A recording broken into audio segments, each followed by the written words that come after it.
go to YouTube, streaming it at the Team 980. Anthony's waving. We got 1st and 10 in just a moment. And then we got all kinds of goodies coming up the rest of the show. Anthony, I think we might have to review one of our policies on picks. Which policy? I don't know that we can go 1-2-3 game anymore. 1-2-3 team anymore. Oh, because there were so many upsets in the NFL this weekend. Yep. That there were some games where we went 1-2-3, for instance, Cowboys, and we were wrong. Very wrong. We did not correctly pick the game. We needed to apparently show more respect to the Arizona Cardinals. But them's the breaks sometimes, bro. Picking games and such. Yeah, I think the NFL as a collective just had one of those weeks. It was one of those weeks. It was one of those weeks. It was one of those weeks at FedEx Field as well. And that means it's time for us to get started with 1st and 10. It's time to get the breakdown started. 1, 2, 3, First up, 10 observations. Just took it and just boom, put it right on the ground. It's 1st and 10. All right, let's start off with the most important thing. Number one. Josh Allen is elite, and elite quarterbacks change games. We will talk about the Commanders' quarterback quite a bit, not just in this 1st and 10 segment, but during much of the rest of the show, and I get a feeling the rest of the week.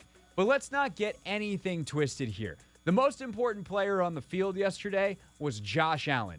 He is a soul-breaking type of player. The first drive is all you needed to see yesterday to understand just how special Josh Allen is. The first drive had 2 3rd and longs, so you're in ideal situations defensively. And Allen makes, on the first one, a good play, and on the second one, a superhuman play that you just go, what the what? What's the point in trying? I guess we'll keep going, but if he's going to do that, we're going to lose today. And sure enough, the Commanders did. The throw where he is getting flush, one of the few times the Commanders' defensive line was able to get pressure yesterday, and he's leaning back and he throws it, and he could not have handed the ball to Stephon Diggs any better. It's an absurd throw. It's crazy. Quarterbacks, I guess Mahomes can do it too. He had one yesterday where he almost looked like he submarined it and looped it over defenders. That was nuts. But outside of those two dudes, I don't know if there's anybody in the league that can make that throw. Even a healthy prime Aaron Rodgers is hey, man, that throw's sick. It's just different, man. And some of the plays he makes, how hard he is to tackle. I mean, the rushing touchdown he has, Cam Curl has him dead to rights. And Josh Allen is able to wiggle out of it, run past he and John Allen, and somehow find the end zone. It is just special play after special play in big situations. And if I were to say the number one reason why the Bills won yesterday, yeah, it's the Commanders' turnovers, plays an enormous role. But it still might be because Josh Allen is that good, and he was good when they needed him to be good, specifically 3rd downs where they started 6 of 8. Which brings us to number 2. The timing of the Commanders' 5 turnovers were especially painful. You're not going to win a football game where you turn the ball over 5 times. They had 10 basically drives in that game. And they ended 5 of them, 6 if you count the turnover on downs, in handing the ball to the Buffalo Bills. Not kicking it, not changing field position, not even a Josh Allen arm punt when you look at the timing of the Buffalo turnover in the game. That's fine. It's 3rd and long. He throws it deep. It might as well have been a punt 1 down sooner. Non-damaging turnover by all accounts that a turnover can exist in. The Commanders' turnovers, as painful as they could possibly be. What's the worst time to turn the football over? When the other team can easily score. Okay, got a couple of those. What about when you're about to score? Check. Then what about when you finally catch your momentum and you look like, hey, maybe we're onto something here. Daron Payne gets you off the field on a 4th down by batting down a ball from Allen. You have momentum. The crowd's still kind of invested in the game. I mean, obviously the Buffalo crowd was nuts yesterday. We'll get to that later. But the Gibson fumble just then comes right after that, where you're like, we just got, I thought we went over this. And it's tough. And Ron said this today, like, he's trying to make a play in a game that you feel like you're struggling offensively. You got to have discretion, be the better part of valor there. But between the third down, and by the way, a lot of Howell's interceptions were on third down. The first one's on a 3rd and 19. You just got to be okay with punting. Although that one, I don't even think that one's that bad of a pick. Like, that's the one I live with the most. It's like you're trying to make a play, and he damn near did it. It's a fantastic play by the Bills linebacker. And against a lot of teams, you make that throw. Not against this one. And you roll in the second half, you get a great offensive drive going. And that's the thing. They moved the ball all right yesterday. And then you throw a pick at the goal line after you have 2 massive running plays. It's just, it's incredibly frustrating because they did not play. This is the comment that's going to get me killed, and I don't care because I care about being accurate. They played way better than the score yesterday. They process-wise won a lot of snaps, like an amount of snaps where you should, if you're just neutral on the ones that you lose and you don't have killer mistakes, you are at least competitive. The problem was you can't, if you want to then add back in the turnovers, yeah, they got the score they deserved because they turned the ball over 5 times in the worst possible scenarios, and that's your ball game. Brings us to number 3. Play calling, I don't think, did the offense a lot of favors yesterday because I am obviously not, if anyone's listened to this show for a long time, I'm not a run the ball for the sake of running the ball kind of guy. Moving the ball through the air is a great way to play offense. It's the best way to play offense. However, the reason that is true is because you're able to pick up chunk yardage far more often in the pass game than you are the run game. But what is running the football? Running the football is a low risk but often low reward way to play. And yesterday, the risk was just as low, but the reward was very high. And I think Eric Bieniemy is going to look at this tape and go, we should have run the football more. Not just because yes, because it was working for them, but why? Buffalo was dropping 7 in coverage. They have 4-man fronts. They're basically begging you to run the ball. And when you do, you're ripping off chunks. For a long stretch of that game yesterday, Robinson's sitting on 10 carries at 70 yards. That's 7 per for the guy that when he's in the game, you run the ball 50% of the time. The defense knows it's coming, and they still couldn't stop it. And when you have a quarterback who's unsettled, who's forcing things, who's having trouble reading the defense, where there's not a lot of open places to throw, just take what they're giving you. They're giving you chunks on the ground. Run it down their throat. Make life easier for your offensive line. And Eric Bieniemy's forgot more football than I'll ever know. But sometimes I think NFL coaches get caught up in the game. And I think this was a scenario where they had a plan going in. They liked the plan.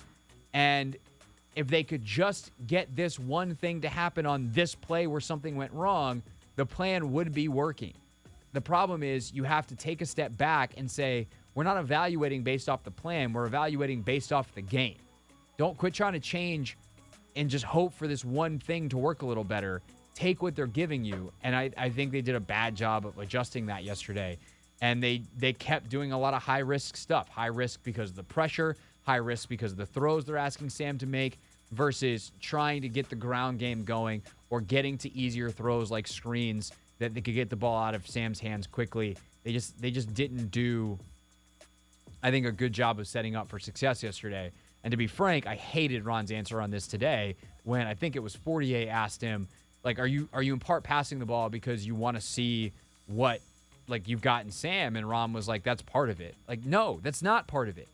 The way you're going to make Sam succeed is you put him in a comprehensive game plan that takes in all factors and all accounts. You're not finding anything out by putting him in bad situations and asking him to throw, except for you're finding out that he'll do it. Don't do that. Put him in better situations. If he gets fewer attempts, but you teach him the value of managing a game, do that. I hated that answer. I'm trying not to make too much of it. because I do think sometimes Ron just says stuff and it's not actually true. But God, I hated that answer. All right, number 4. Number 4. Situational awareness for Sam Howell is unquestionably the next step in his progression. A lot of the turnovers come on third down. And when you've gotten to third down and you're in scoring range, you can't turn the ball over. But it goes beyond that. When you are on the edge of field goal range and it's first, second, or third down, you can't take sacks. Like, you've got to understand, hey, this look might not be perfect on an RPO to hand it off, but unless I've got a home run, quick slant, or home run, whatever I'm pulling, I'd rather run into a bad look and take a no gain than put myself in a bad spot where all of a sudden I'm losing 7 yards on a sack. And then all of a sudden you wind up in a 3rd and 19, and now you're trying to push the ball down the field and you get picked. That's the first drive, right? The awareness of kind of the game flow is something else that is like big boy next level quarterbacking. And you see it on the back-to-back sacks by Leonard Floyd, the second one specifically. The first one, like, that's good pursuit by Floyd. You're going to have to watch the tape, see what was open downfield or not. But on the second one, everyone's crushing Andrew Wiley. And I'm not telling you Wiley had the world's greatest game, but I'm telling you he played better than everyone thinks again. And this is one that I put on Sam, in part because, Trent Williams or Lane Johnson, because he plays right tackle, I don't think would have had much of a chance on that play. Floyd guessed the snap count. He's got a running head start. Like, good luck. Maybe Lane Johnson or Trent Williams can get there if they, like, fling their super athletic bodies full bore and just knock him enough. But, like, good luck if your guy who's played what Floyd played, like 12 years in the league. Like, this dude's a super veteran, and he basically jumps the snap count because he's got a beat on the quarterback. There's a lot of stuff you got to consider as a QB, and that all of a sudden you got all the other stuff under control, and your snap count becomes predictable, and then you die. Like, that's why playing that position is so freaking hard. And that's one that everyone kills Wiley, but I look at Howell and I go, he didn't really have much of a chance. I don't really put that on Wiley. I don't even know if I put that on Sam. It's just a good play by the other dudes who are getting paid a lot of money. And I thought the TV commentary from Matt Ryan was really good on the AJ Epinesa pick 6. And Ryan just goes, man, you're not throwing over a 6'6" guy. Like, you just got to know we gotta ground that one.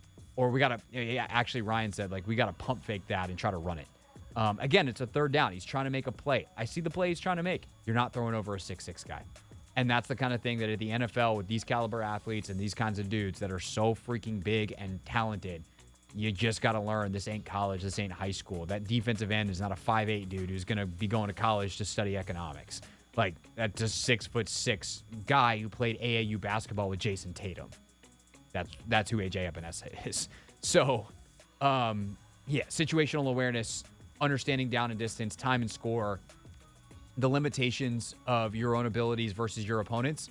Those are things that come with experience and reps. But becoming aware of those things sooner rather than later is the next progression for Sam Howell. All right, we got to start moving. Pick up the pace. Anthony, we're going to no-huddle these last 5. Ready, set, number 5.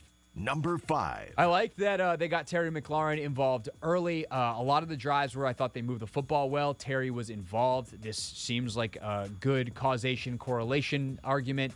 But there's other play calls that I don't particularly love. I'm sure we'll talk about the third down call in the red zone later, where you get a tight zone call or an inside zone call.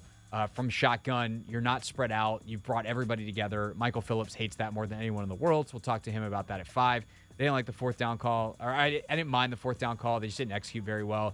But, like, you kind of notice some patterns starting to emerge. Good job getting Terry involved early. You got to wonder what's going on with Jahan Dotson. Like, what is he not picking up that we thought he would based off camp so far this season? How quickly can they get that directed? Good reminder, no matter how good of a camp he had, he's still a young player, still learning. And Eric Bieniemy is also still learning where and how to use some of these different offensive pieces. Hopefully they will continue to get better as the year goes on. All right, to the defensive side. Numero 6. Number 6. Remix. Third down defense. They started 6 of 8, did the Bills on third down. That is not very good. They got 4 straight stops, in the middle of the game, hold it at 16-0 for a long time. Offense just absolutely hung the defense out to dry in so many ways. But then they fell apart again late on third downs. And I think it's important to point out like how good Buffalo was in some of these situations, because the 10-minute drive that they have in the third quarter, they had multiple penalties on that drive. It should have been drive killers, and they overcame all of them and still scored. And it wound up being a long field goal on a drive that started from their own 2. But if you start at your own 2 and have a bunch of penalties, including some personal foul penalties, like, you should not get points out of that drive. And they did, which is a credit to them, but also means Washington had some real missed opportunities. And there was one guy that I'm going to not single out, but I want to talk about his performance briefly yesterday. We'll come back to it a little bit later. But Number 7 is number 99. I do not think this is going to be a game that grades out very well for Chase Young. I got to double check and see if PFF has their grades up. But I can tell you my watching the TV copy grade for Chase Young, not a good Chase Young game. He's trying to do too much. He's trying to hit home runs, and this is not a home run hitting defense for defensive linemen. This is, we're going to smash you with 1,000 doubles. And it's because we're really good, and we're going to rush on our lines, and your offensive line has got to be perfect. And Chase is getting, like, I can see fans watching and probably going, like, Chase is getting more pressure than everyone else. Well, the thing is, if you're getting pressure because you're leaving, like, you're freelancing and you're going inside or you're going super wide, like, yeah, it looks like you're getting pressure, but you've actually just created a bunch of space for Josh Allen to run into. And there's a bunch of those third down conversions that happen because Chase Young's rush lane is vacated. And some of them Chase gets home and can't finish. And I'm willing to live with some of those because against a quarterback that's not Josh Allen, they might be sacks. But you got to know who you're playing. And, like, Chase is a young player too, and this is a good reminder of that. He's got to just say, like, some of his best rushes yesterday where he actually winds up getting pressure or a hand on Allen or forcing a bad throw is where he's like, this is my line to the quarterback, and I'm going to try to run through the offensive tackle's face to get there. When he starts dipping inside, there is just too much space against a guy like Allen, who's too mobile and can throw too well on the run, and it killed them in multiple spots. Not that everything was Chase's fault by any stretch of the imagination. There's some other stuff that's not very good. But I do think some of the defensive line struggles yesterday came from the same old problem cropping up again, and I think Chase was the worst offender from what I was able to see. Another guy that did not have a bad day hits us at number 8. Number 8. Or did not have a good day, had a bad day. Cam Curl. Yeah, you got to take advantage of your opportunities. Cam Curl's an excellent football player. This is a referendum on his game yesterday, not of who he is. But it is something that has been, I think, an issue a bit, and why he maybe is not going to get the money that he thinks he deserves. He's got to finish plays. And he's got an interception that's one of the craziest throws I've ever seen. Josh Allen just literally throws it through his hands. Like, he throws the ball so hard that Cam Curl gets 2 hands on it. He's not in, like, a great position. It's not like he's set to catch it. He's diving. But the ball is thrown so hard, it goes through Cam Curl's hands and is completed like it was meant to do that to Stephon Diggs. Crazy. But then on the rushing touchdown for Allen in the third quarter after the heartbreaking, back-breaking fumble by Antonio Gibson, Cam Curl's got a straight shot at Allen. It's a delayed zone blitz. He comes in, he's got a straight shot, and instead of just like running through his chest, he kind of runs to the side of him. I don't know if he was anticipating him scrambling. He's trying to cut down an angle. Like, I don't know exactly what happened there, but it's the kind of stuff that happens against Josh Allen because you're just scared that he's going to make you look silly. And instead, you wind up looking silly. And Allen's able to run right back up the gap that Cam blitzed through and run it in for a touchdown. Nobody's home. But, you know, those are kind of plays that if you want to be the best safety in the league, type of money, type of player, you got to make. So I didn't think it was the best day for Cam Curl. He had another play earlier in the game where he, like, hits a receiver and just bounces off. Receiver picks up some yardage. So not Cam Curl's best day at the office. He'll have plenty of good ones. I'm not worried about him, but not a great day. All right, last 2 real quick. Number 9. Special teams cost them points. And this is the second straight week they've given up a big punt return that has got to get corrected. Overall, when you look at the defense in this game, like, they actually played all right. Like, the defense played good enough to win yesterday. And I know that probably makes some people crazy, and some of y'all are just going to be like, No, they didn't because they lost. And like, okay, if that's the way you want to play this game, the defense did not play well enough to win yesterday. But you consider that there was one drive in particular, I think, where they give up negative yards and give up points because there was a turnover and they wind up kicking a field goal. Like, that's all you can do as a defense except for create a bunch of turnovers. But they had a turnover. They could have gotten more pressure, but ultimately they did not give up a bunch of touchdowns. They held Buffalo to field goals. They did give up the touchdown off the turnover. Like, points off turnovers were big yesterday. And then you have the other one where they gave up the big punt return, and it puts the defense in a bad spot. That was anti-complimentary football, and special teams played a role. And they, despite all the shouting for my guy Jamison Crowder, who I got to catch up with in the locker room yesterday, which is pretty funny, sidebar, because obviously Jamison was here when I was on the beat, and I am no longer on the beat. There was kind of this like, hey, I know you moment, which was very fun in the locker room, but hasn't popped a big return yet. You haven't gotten a lot in the return game outside of safe catches. Football, love that. And you have given up stuff, so that's not ideal. And last but not least, number 10. Number 10. Let's talk about the crowd. I heard some people calling into Kevin's show earlier complaining about the crowd, and there just is not anything to complain about here. Buffalo is unique in how they travel. It is the best traveling fan base in the league. And yes, there was a ton of Buffalo fans yesterday, like possibly half the stadium or more, especially in the lower bowl. It was crazy how many Bills fans there were. But those tickets were bought a long time ago. Those tickets were bought before the sale went through. Those tickets were bought the day the schedule was released. Buffalo's different. This is not some indictment of the fan base. This is not anything other than you played the one team yesterday where they have bought up all the tickets. And Commanders fans then filled in the rest. Commanders fans, got it to a sellout, but the damage had been done. I'm much more interested in some of the games later this season and how the stadium is to see whether the fan base is truly back in terms of in-person attendance. But yesterday's an outlier. Yesterday's an anomaly. This isn't some indictment of the fans and people who go to games that did a bad job or the organization regressing 6 weeks into Josh Harris's ownership. That's about the Buffalo, the Bills fans, Bills Mafia showing up and showing out. And hopefully that's what the Commanders can do to stadiums across the league again soon, because there will be that kind of fan base. But it's a different breed up there, the way they travel. And so nothing to sweat, in my opinion, based off FedEx Field yesterday. All right, that is First and 10. It's how we start each and every show here on a Monday on the Team 980. Streaming live on YouTube as well at the Team 980. And coming up next, the way we go from here is always into Take Command. Our instant reaction from Logan Paulson and I yesterday. We recorded at FedEx Field before we headed out, so you'll hear that next. Thoughts on the offense on the Team 980.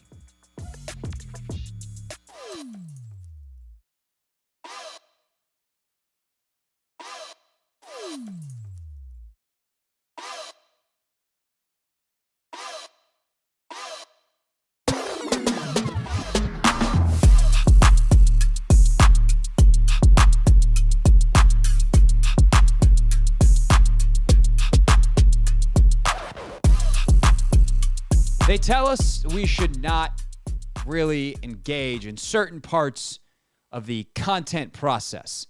We should definitely post our content. We should tease our content. Hey, tell the people when things are happening on the show. Put that out there on social media. Then make sure you share the content afterwards. But definitely do not engage with the people who comment on it. It's the deepest, darkest underbelly of the internet. No. Do not read the comments. But every single week, 5:30 on a Wednesday, what do we do, Anthony Haney? We read Yep. those comments, baby. I'm so glad that you gave us a really good one there, because next week we're going to have a fancy new intro for this. We just got the big voice guy, old Jim Cutler, to do some stuff for us. And in my head, the fancy intro includes Anthony going, read those comments, and he just gave me the material I needed to work with. He didn't even know that. You didn't know that, Anthony. Tell the people you didn't know that. I did not at all. But next week, you bet your bottom dollar you're going to see it.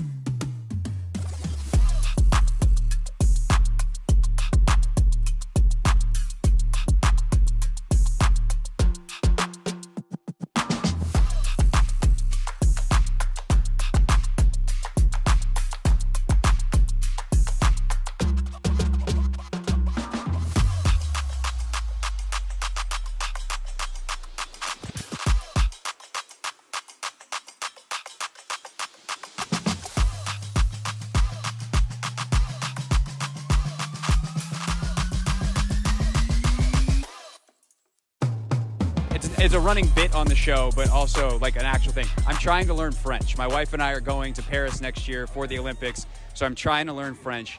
It's incredibly difficult. I'm very bad at it. Tips for someone learning French. You did the reverse. For people that don't know, you started as a French speaker, and I was reading on Wikipedia, so I don't know if it's true, but also Haitian Creole, first 2 languages, and then had to learn English, which I know is very, very difficult to learn when it's not your native language. French, English, they don't seem compatible. What's your tip for me as I try to learn French? I would say watch movies in French with English subtitles. That's what I did. I watched a lot of movies in French, but I had the English. No, I watched a lot of movies in English with the French subtitles. So like movies, music, it's kind of something that's like easy, like on the brain. It's not too much information, but you can still enjoy it and you can see the conversation, because that's the hardest part. Learning like a little word, like to say like, hey, my name is this or whatever, that's easy. But holding a conversation, that's the hardest part. Yeah, right now I'm really just trying to master, like, I'm American, do you speak English? Because I think in Paris I can get away with that. Yeah, so je suis américain. Yeah. Et je ne parle pas en français. See, even the way you said that is not the way Duolingo says to say that. So I'll just have to come back to my new French tutor, Benjamin St-Just. BSJ, I appreciate it. Thank you, man. Sure.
It's the Hoffman Show. We're on the Team 980. We're always live as well on the free Odyssey app and streaming live on YouTube at the Team 980, where you could have watched some of what you're about to see last night. That is because Logan Paulson and I do our instant reaction show, as we did last year for Take Command. We used to just tape it and then put it out in the morning.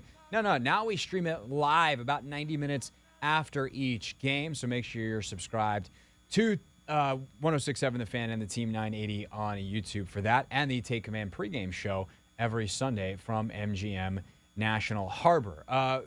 We spent the first 10-ish minutes of the podcast last night talking about the defense and kind of the struggles there, or perhaps a lack of, but we knew the featured piece was the offense and eventually got there, and that's what we're going to let you listen to now.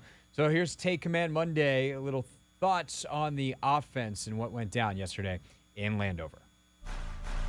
It's time to take command with former NFL tight end Logan Paulson and former Commanders beat reporter Craig Hoffman. There was a point in the third quarter where it's 16-0, and the offense has the ball. And I was like, this, for how bad the offense has played so far, the defense has kept them in it. And then Gibson fumbles, they go down and score. And then obviously, to me, that's where the game kind of shifts. But think about it. If they get down and they just say, hey, we're going to possess the football a little bit, even if they go on like a 4 or 5, 6, 7 play drive there, I think the complexion of this game is completely different. It's just you have a chance. How quickly they would turn the ball over. Yeah, the Gibson fumbles on the first play of the series. Yeah, and I'm not going to – I know people are going to get all over Gibson, but I appreciate what Gibson's trying to do there. And I've been that guy, right? You get the ball on the screen, you break a tackle, you make a guy miss, you're in a pile. Don't make a don't make it. It doesn't need to be a home run on this play. Like, go down and live to play another day. And I Yeah. appreciate his effort. I appreciate his focus. But you got to protect the football, and that's what happens when offenses are straining. And I felt like the offense was straining a little bit. You know what I'm saying? It was straining and struggling, as opposed to just saying like, "Hey, like let's slow this down. Let's bring our tempo way down, and get our defense off the field and call them." I don't want to say more conservative game plan but that's kind of that's the word that comes to mind. So let's get into the offense, because that's really, I think, where this game is won, or in the Commanders' case, lost. Sam has 4 picks. Some of them are like tremendous individual efforts. He took a lot of blame for them afterwards. I thought he did a great job at his presser, by the way. Yeah, no, I did too. And I asked him, I don't know if you heard the question I asked him at the end about trust. Yeah, and he talked. You were trying to get that boy caught up. Well, no, I was curious because it was a word that came up a bunch in the locker room, like Terry's, the trust of, we gotta make sure he can trust us to be at the right splits and be at the right depths and be at this place. So like the word started bouncing around, and so I wanted to ask Sam about it. That wasn't me trying to like get him or anything. But I remember just listening like, to that question. I was like, "Oh, Craig's getting spicy." But I was just like, are you at a point where when you're sitting back there in the pocket, not like, oh, I emotionally trust Terry or intellectually, but like, I know if I let this ball rip, that dude's going to be where he's supposed to be. And like, that's something that with more reps, you become more comfortable. By the end of their careers, like Brady could throw to Gronk blind. Yeah. So that's what I meant by the question. But I think he gave a good answer. Yeah, he gave a great answer. Yeah. And I think he does trust his guys. And yeah. And even if he doesn't, like the maturity to kind of say, like, hey, I trust everybody, but the protection, the play caller. I think the fact that he singled out EB is like, hey, this is a guy that I trust to give me a good plan. Like that to me was great. And what I thought, and by the way, I don't think he's BSing. I think he was incredibly genuine with it, where he's like, look, we have all this work that we've put in. Yeah. And we're not going to throw it away because we had one bad game. That said, I actually don't think this is obviously Bieniemy's best today. When you look at the kind of the flow of the game, some of the stuff you're just talking about with the defense needing to get off the field, and just the sheer numbers. There's a long stretch in this game where Brian Robinson, I just kept looking down at the stat sheet, and he's 10 carries for 70 yards. I'm not great at math, but when they end in a 0, it becomes a lot easier. That's a 7-yard average. They're averaging like 8-1 total as a team per carry, and they cannot throw the ball. Yeah. And at that point, it's still 16-0. You're not scoreboard wise completely out of the game. Yeah. And I think that is an area where if we ask EB on Thursday, do you wish you maybe would have gone to the run a little bit more? He's probably going to say like, it's easy to say in hindsight, yes, some answer like that, but deep down in his soul, I think the answer is yes. Yeah. No, I had something similar happen to me when I was calling a high school game recently, and high school is way different than the NFL, but it was 14-13. There was 2-minute situation, and the quarterback was a little bit unsettled. But I was like, "We're going to go for it. We're going to see if we can make this happen." He throws a pick six. We get the ball coming out at halftime, and I was like, "Okay, we can still go." And I didn't have the wherewithal at the time to be like, "We need to just possess the football and slow this." You get caught up in the emotions of the game, and I felt like there were times. And again, I'm probably projecting a little bit, but I felt like there were times in this game where he was like, "We need to be aggressive. I need to be aggressive." And that's who he is, and that's what we love about him. But also, I think this is where like the maturity of an inexperienced play caller comes to the forefront. And Andy Reid does the same thing, and Kyle does the same thing. So it's not just these guys that are high octane offensive minds. They always want to be scoring points. They always be aggressive. But I will say, like, look at Kyle Shanahan against the Giants, right? He was perfectly content this Monday night game of just running the football, or Thursday night, whatever that game was, of just running the football, bleeding the clock, and letting playmakers make plays for him, right? And I felt like there was a time in this game where it was like, we need to take the foot off the gas a little bit, reset our thought process, reset our approach. And when they came out at halftime, I thought they were doing that. They ran the ball well. They got down in the red zone. It's 1st and goal, I want to say, right? And then they throw that interception. And I look at that and I say to myself, like, gosh, you don't need to take and it's so easy for me. And I don't want to be sound like I'm critical of him, because it's so incredibly hard to call plays.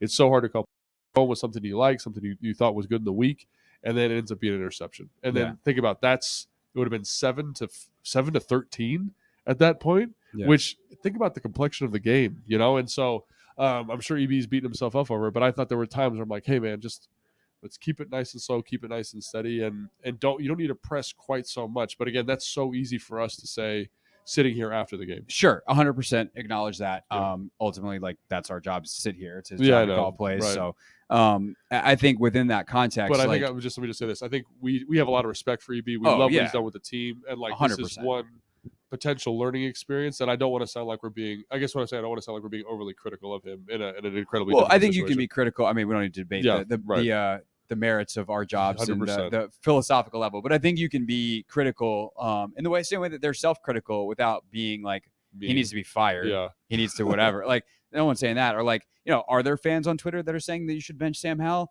Of course, because it's fans That's on Twitter. crazy, yeah. But that's nuts. And like we are gonna criticize Sam Howell within the context of this is what he missed, this is what he should have done, Yeah. this is how he gets better. And I think the same with Bieniemy.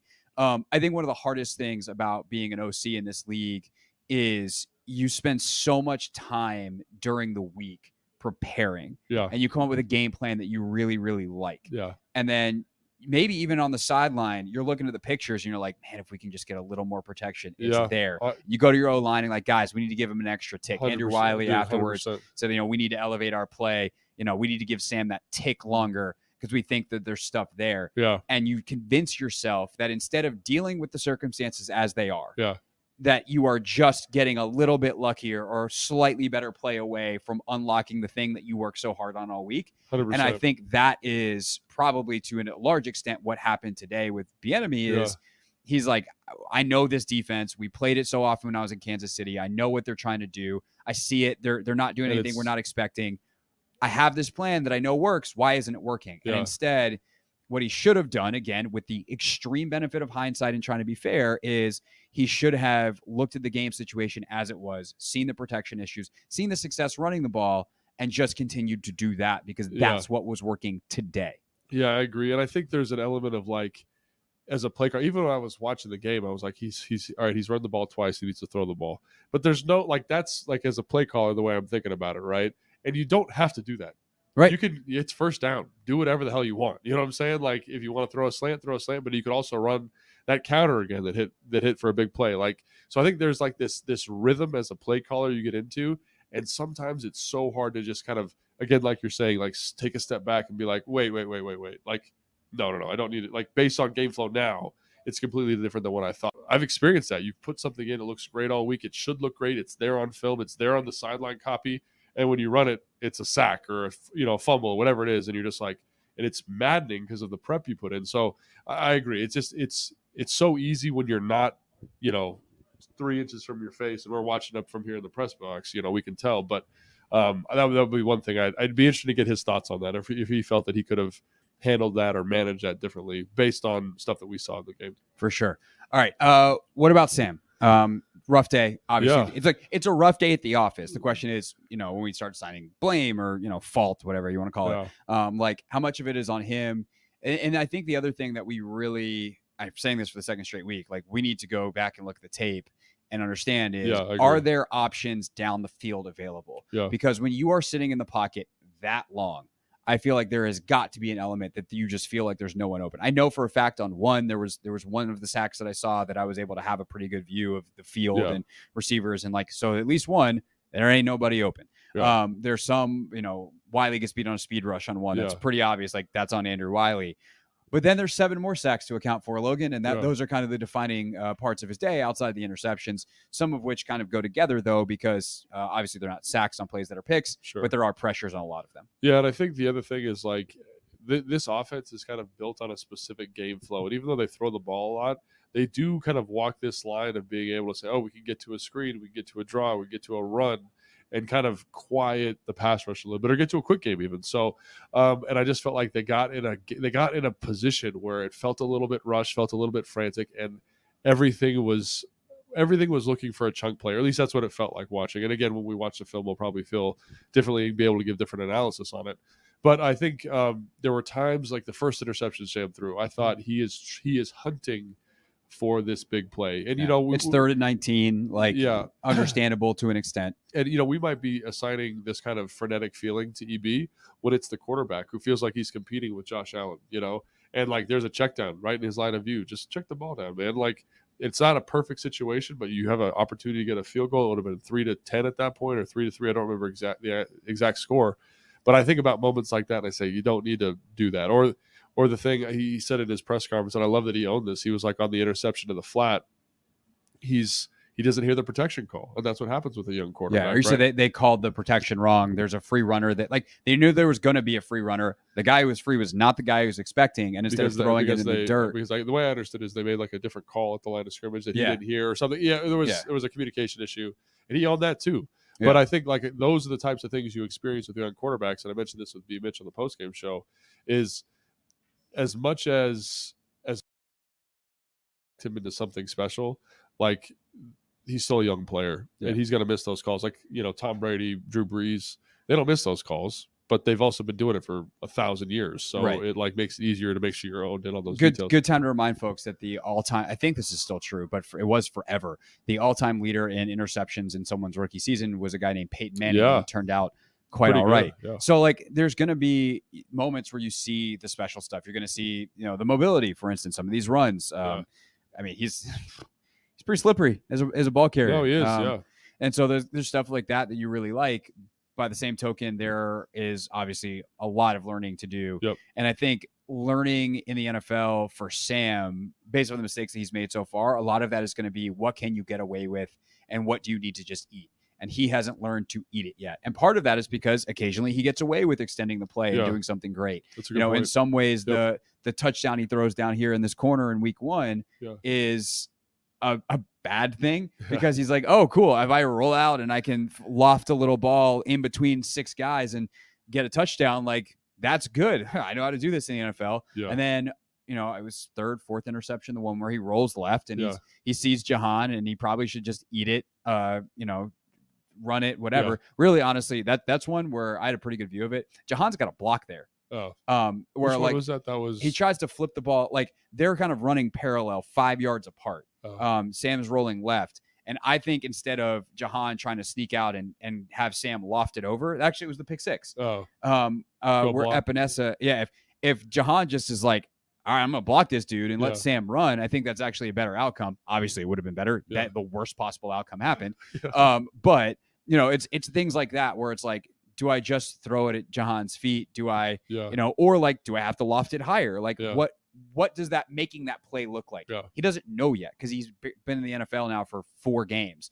And that's going to be the learning process of a young quarterback. Yeah, I think so. And I think like the one thing that I loved about his press conference is that he just was like, tomorrow's the sun's going to come up. And this is the only reason this is a loss or this is a bad loss is if nothing is learned from it. So if like he doesn't grow, the protection doesn't get better, the scheme doesn't change, there's not an evolution. And I felt like, at least from his comments, like, and it runs too for that matter, that there was an understanding that we have to get better after a performance like this, and we have to improve. And like having been in bad losses before, like that's literally all you can do. That's like all you can do is just kind of say, hey, we got knocked out, we got hit in the face, but I got to stand up and we got to get ready for Philly, which is coming up in however many days, 7 days or whatever. So I think that's kind of my approach here, and I'm happy to hear, even if it's just words, I'm happy to hear that was kind of the consensus, at least in Ron and Sam's presser. Yeah, no, the locker room, much of the same, and it emptied out pretty quick. A lot of guys weren't real interested in talking after this one. But your leaders, or at least I don't know if John actually talked, whatever that's worth. I bet he was not. He doesn't strike me as the guy who talk after a game like this. Yeah, no, not super psyched. Terry talked for a while, and a guy that I'll give a lot of credit to for stepping up and talking is Andrew Wiley. Did he? Because it's one of those things where you're in there, you're listening, you start to tweet a quote, and you're like, well, this is gonna set my mentions on fire. The second you mention Andrew Wiley, people are like, that guy sucks. Yeah. And it's like, he's had some bad football this year. Because he is an average NFL. He's an average NFL right tackle. Sometimes on average, or to be average, you have to win some, you have to lose some. And that is the nature of things. But he talked about like, we're going to own it as an offensive line. Sam talked about owning it. Yeah. Terry, I was kind of boxed out from the gigantic scrummer on him, but to the extent that I could hear, he was talking about owning the receivers part in it. So, Gibson talked about, his fumble, and he's like, obviously I got to be better. I got to hold on to the football. That's and tough, man. Those are the worst interviews after a game. Like when you've had a bad game and it's like, I had personally had a bad game, but now I got to talk about. Yeah. So I have a lot of sympathy for that, man. That's really hard. Yeah. And so what I like is everybody is taking ownership. There's not finger pointing. And I still think my favorite thing that anyone said was Sam when he was like, hey, do you flush this? And Ron was asked a similar question and also answered similarly. But it's like, no, you learn from it. Yeah. And the only way that this makes us better is if we actually sit down and don't just like push it away and pretend it never happened and try to move forward, is if we actually sit down, see where the mistakes are, learn from it, because you have a very good Philly team coming up, which brings us back to the measuring stick notion. Logan. So if this was a measuring stick game, what'd you learn? Because you clearly did not measure up based off the final scoreboard. I felt like it showed some of the potential issues with the team. Obviously, young quarterback, new play caller, and we have to watch film to kind of finalize that analysis. But the state of the offensive line, if it got to have it passing situations, is not probably where you want it to be. But we knew that coming in, and most offensive lines are not built that way. They're not built to kind of pass the ball 50 times in a game. They're just not. But, what happens when we're in those situations? How do we prepare for that if we have to do that? Defensively, defensive line specifically, how do we maximize those pressures versus a mobile quarterback versus this type of game plan? Can we give tools from a Jack Del Rio perspective to kind of maximize those group pressures, stunts, run stunts, whatever it may be? And so, again, I think this is it's a good measuring stick because it shows you where some weaknesses are in the team and in the roster construction, but it also lets you say, well, hey, we can maybe be a little bit more creative in certain situations with our pressure packages or our coverage disguises or whatever it may be to help maximize that. Or like I said, the protection, the run to pass ratio, whatever we could do to insulate that offensive line. So I think that's kind of what I'd say from a measuring stick standpoint, because that Bills team's excellent. They're a good team. Good. The defense is very good. The offense is good. They've got one of the best players, quarterbacks in the league. So I love they showed us, hey man, like when you're running with the big dogs, you got to do things at a different level. So, yeah, no, I that's where I take out of it is like, okay, this defensive line, do I think they're all of a sudden are not very good? No, but like if you're going to face a truly elite offense and play like this, that's not good enough to be elite. Like that's the measuring stick, right? Like if you thought you were I guess I would put it this way for the D line specifically. If you thought you already made it, not quite. Not that you're not capable of better, not that you're not capable of more, but like this is elite. And so if you want to dominate against that group, you got to be better. And also, I think the other thing I'd like to point out there is game flow. The game flow in this game is one where you're playing from behind. And I think you see the importance of an offense that can kind of push that game flow, to a higher level, right? When they're playing with a lead, the Commanders are playing with a lead, that defensive line can hunt. Like you see it in Arizona, you see it against the Broncos. The Broncos, thank you. So, by the way, what a day for them. Yeah, the tough day for them. But what I am saying is that like that is where complementary football comes into play here. The defensive line cannot win you a Super Bowl by itself. The defense needs the secondary, they need the linebackers, they need the offense to be productive. And if the offense is productive, like we just discussed, this team's in a much better position. So I think those are the things that really stick out to me in terms of how I would measure this and areas that I say, hey, they can improve in these areas and they will improve in these areas because like we talked about, like this is a very young football team at some very important positions. Yes. In summary, turnovers, bad. Explosive plays, good for you, bad for them. And you do need both sides of the ball, and they do interact with each other in a major way. I mean, really, that's what this game comes down to. And what game does it? It's just you see the repercussions if they go badly for you. That is from Take Command, which you can listen to in full. There's a little bit more on the defense on the front end of that podcast. If you want to check it out, wherever it is that you subscribe, you can watch it on YouTube at 1067 The Fan. When we get back here on The Hoffman Show, Michael Phillips on a Misery Monday for Not My Beat. You can listen to the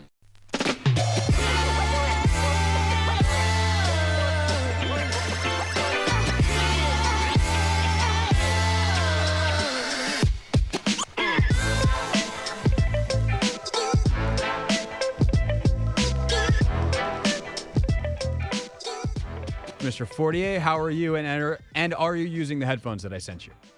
I am using the headphones that you sent me, so I'll not be pulled over. And I got to tell you, man, seeing the craziness coming out of Chicago today with the Justin Fields comment, with the DC abruptly resigning, it's just like giving me flashbacks to what this team used to be like. And I'm like, wow, I'm talking about football in a stadium? That feels odd.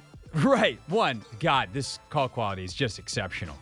So just, I got to say, I'm going to send you a clip later just so you can hear how clear you are. Two, we actually, so earlier in the show, we did a segment called This, That, and the Other Thing, and we wound up putting the Bears stuff in that.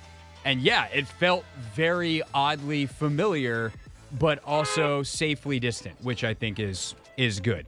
All right, we got a lot to get to and not a lot of time. So first, let's... Yes. James Smith-Williams just pulled up and honked at me. I'm on the radio with Craig Hoffman right now. Do you want to say something? What's up, James? How you doing, man? What's up, James? Although you probably can't hear it because this is just in Sam's I'll put him on headphones. Quick. Craig, how you doing, man? I'm good. Feeling good. Just talking to Sam. Last time we did a hit with Sam, he put Matt Paris and Ben Standing on, so this is an upgrade. Way better. Yeah, way better. Yeah. Definitely an upgrade. All right, let's make sure nobody gets in trouble here. All right, James, drive home safely. Thank you. You have a good one. All right, goodbye. James Smith-Williams, everybody.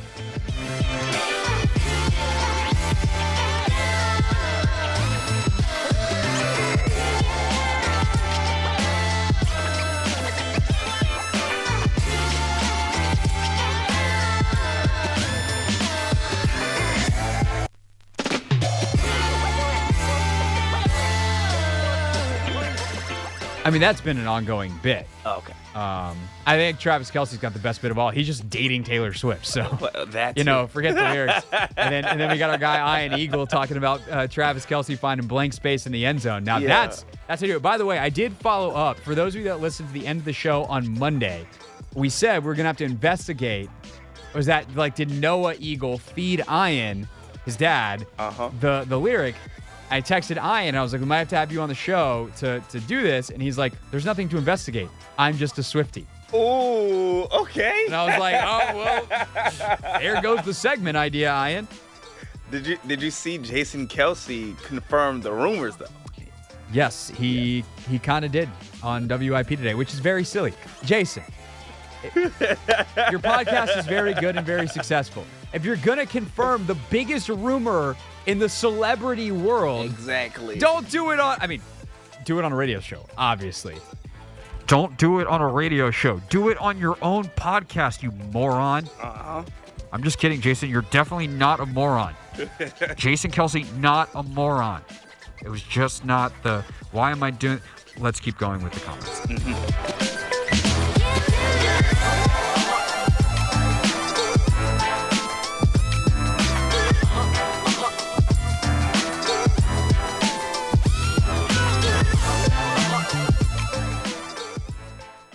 We have a new submission to the Real Things Hall of Fame.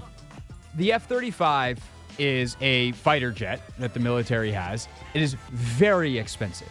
Very expensive. The F-35 program costs the U.S. government / the military over $1 trillion. Like, this is one of the most expensive things in the U.S. government's budget is the program that makes these planes. Each one is incredibly valuable and expensive. And something happened during a training mission, but this jet leaves, they go on a training mission, and it's in stealth mode, apparently, and the pilot has to eject. So the pilot's like, I'm up out of here. Pilot lands relatively safely, has, I think, an injury or two that has to be tended to, but, like, is alive. But then they lost the jet.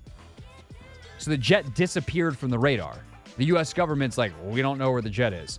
And so the Buford, which is the suburb not suburb, it's in South Carolina. It's by Charleston. Close enough. If people are actually from there and don't want to say that and want to say it's by Hilton Head, I know I grew up in the state. Leave my geography alone for the sake of the story, which I've now made less efficient by telling you all of those things because I can't help myself. Talk about a plane crash. Hey, we're back. So the F-35 gets essentially lost, and they're like, I don't know where this very expensive warplane went. And lo and behold, sometime the next day or later that day, it crashes somewhere, and luckily no one's hurt. But this $100 million plane is gone. Whoopsies. We crashed the plane. And this is an eyewitness account from a Charleston area television station of someone who heard the crash. In the bathroom taking a shave, and I heard a screeching, between a screech and a whistle. I said, what in the world is this? And I heard a boom. Then my whole house shook. White says he didn't realize it was a plane at the time, so he didn't call anybody. The first thought came to me, I said, must a meteorite come out of space or something? And I said, well, if it's an airplane, it needed to be reported. But the thing was flying just too low. The F-35B airplane wreckage created an extensive debris field.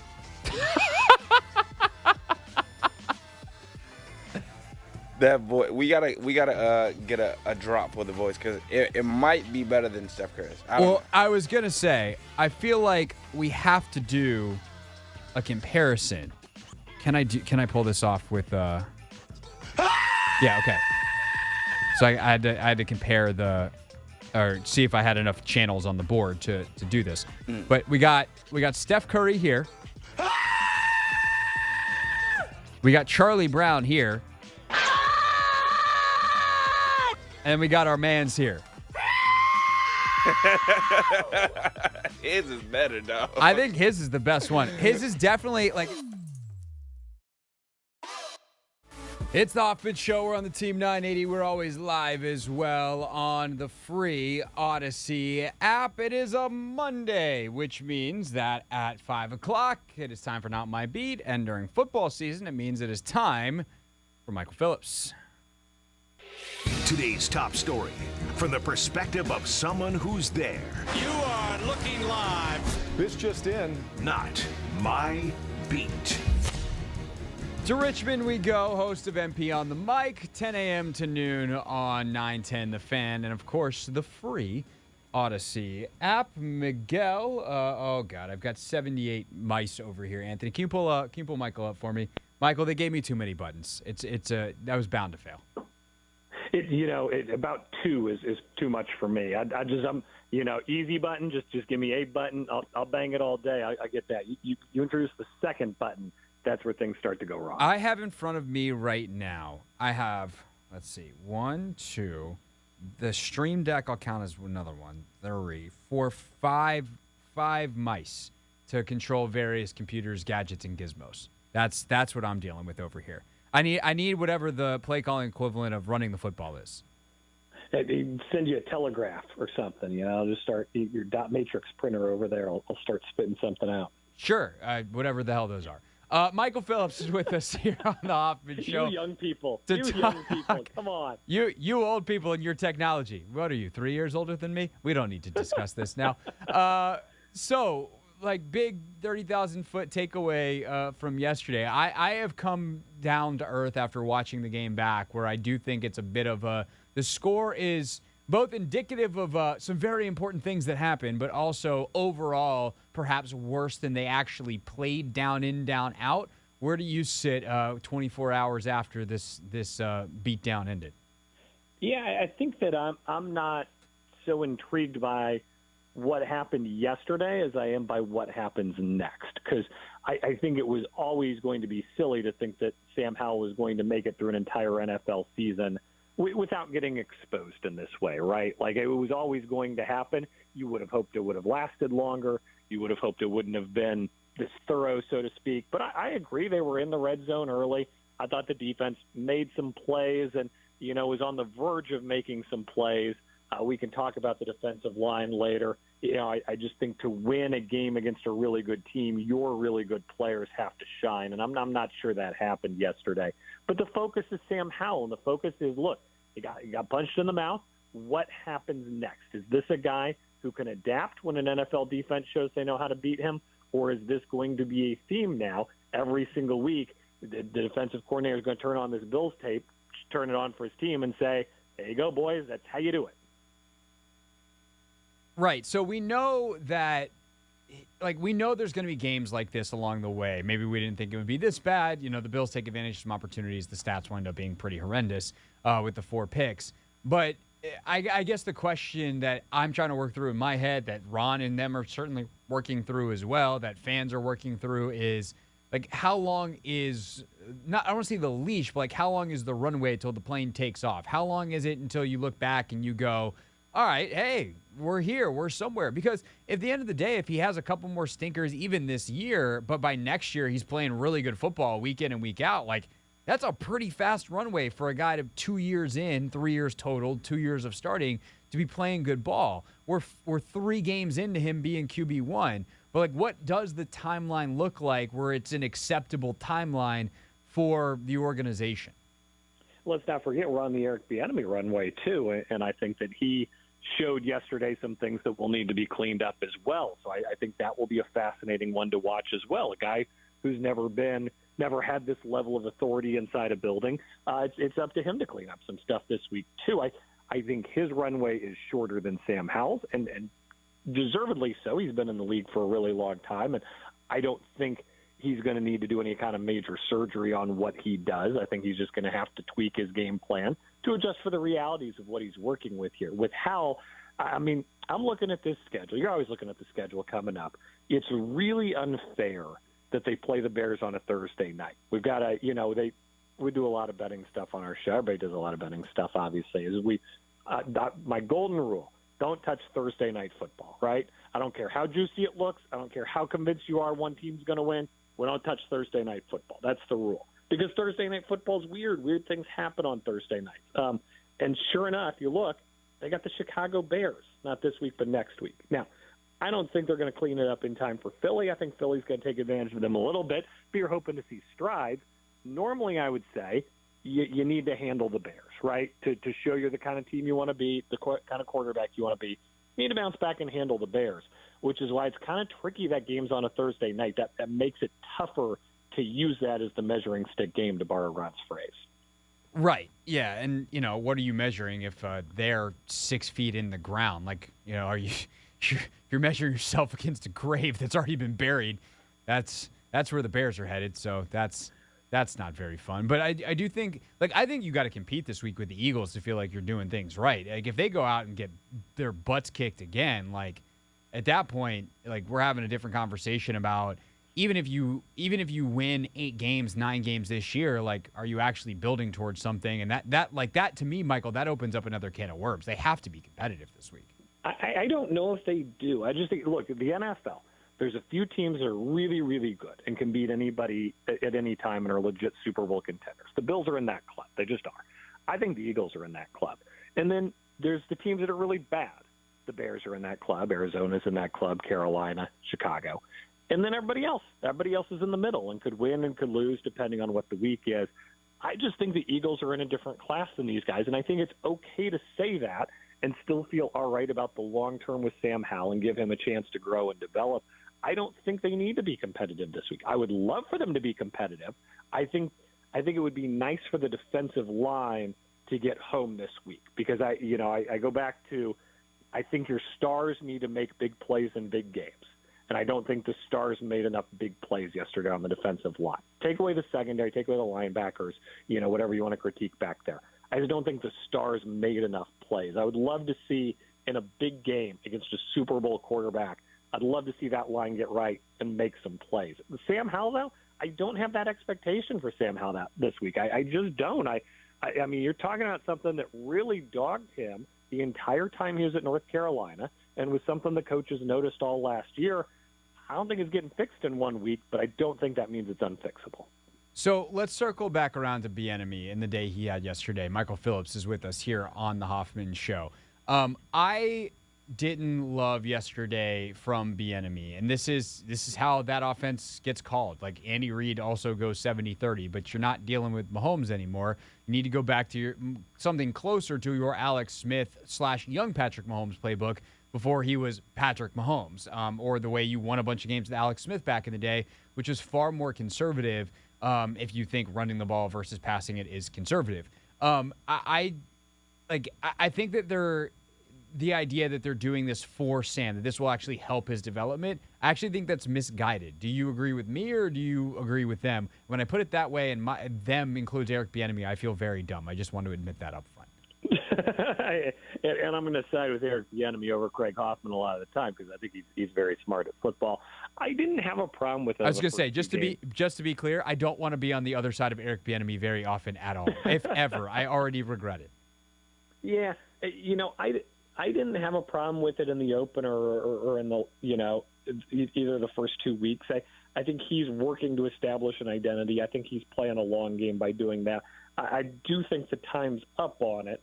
that next week, especially against the Eagles, time to mix in some running game. I think he's a little bit calling plays with one hand tied behind his back, too, though, because I think he has one running back right now, and that's Brian Robinson Jr.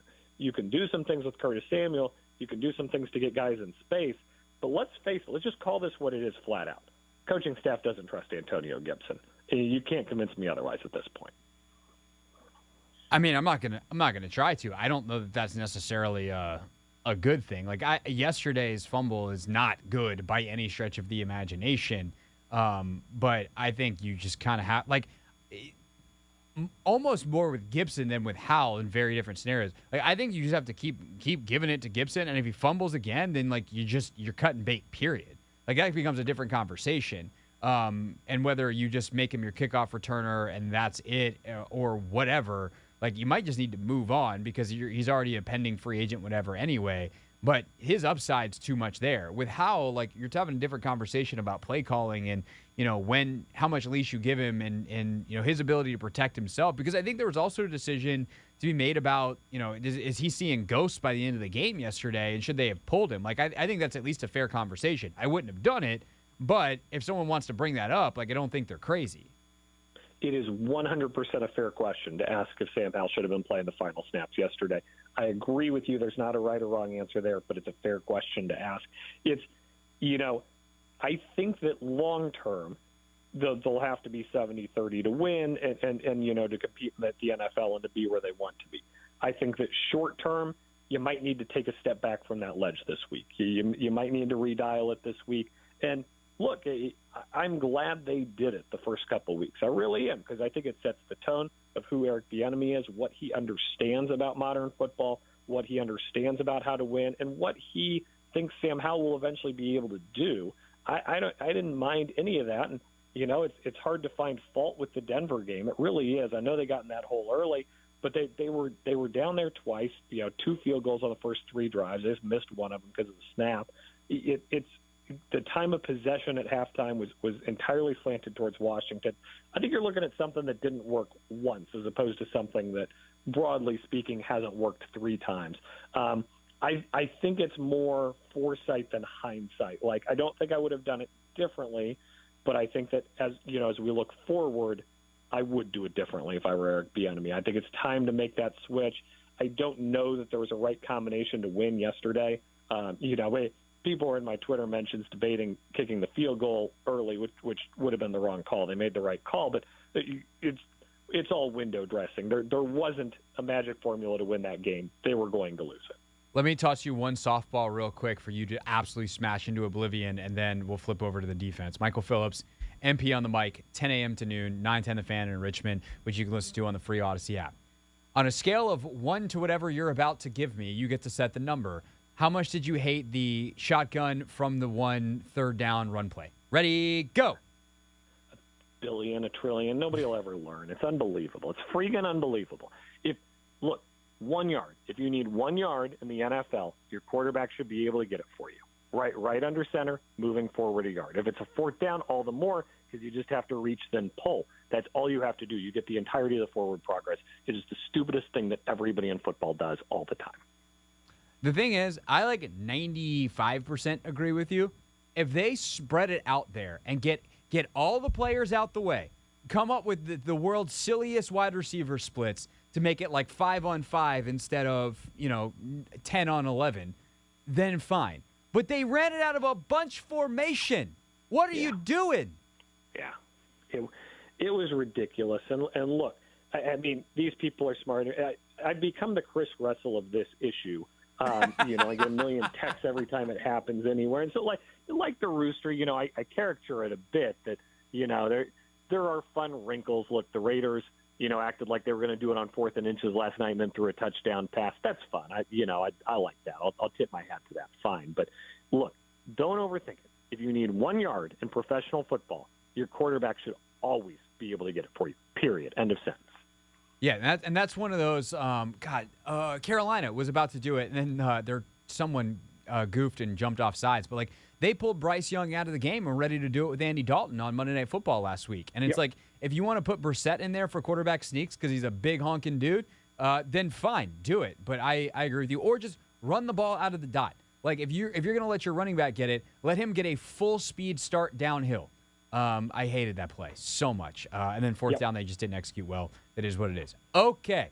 On the defensive side, I think they overall played all right, but I don't think that was a very good Chase Young game. What did you see from 99?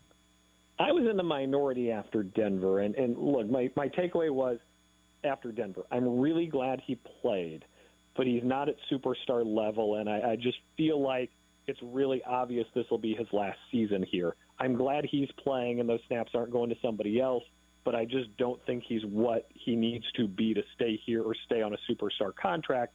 And then you go to fast forward to this week's game, and yeah, that's what he is right now. He's a guy who is a pretty good NFL defensive tackle or defensive end, and he can rush the passer and he can do some things, and he's freakishly athletic, but he's not making the most of his gifts, Craig.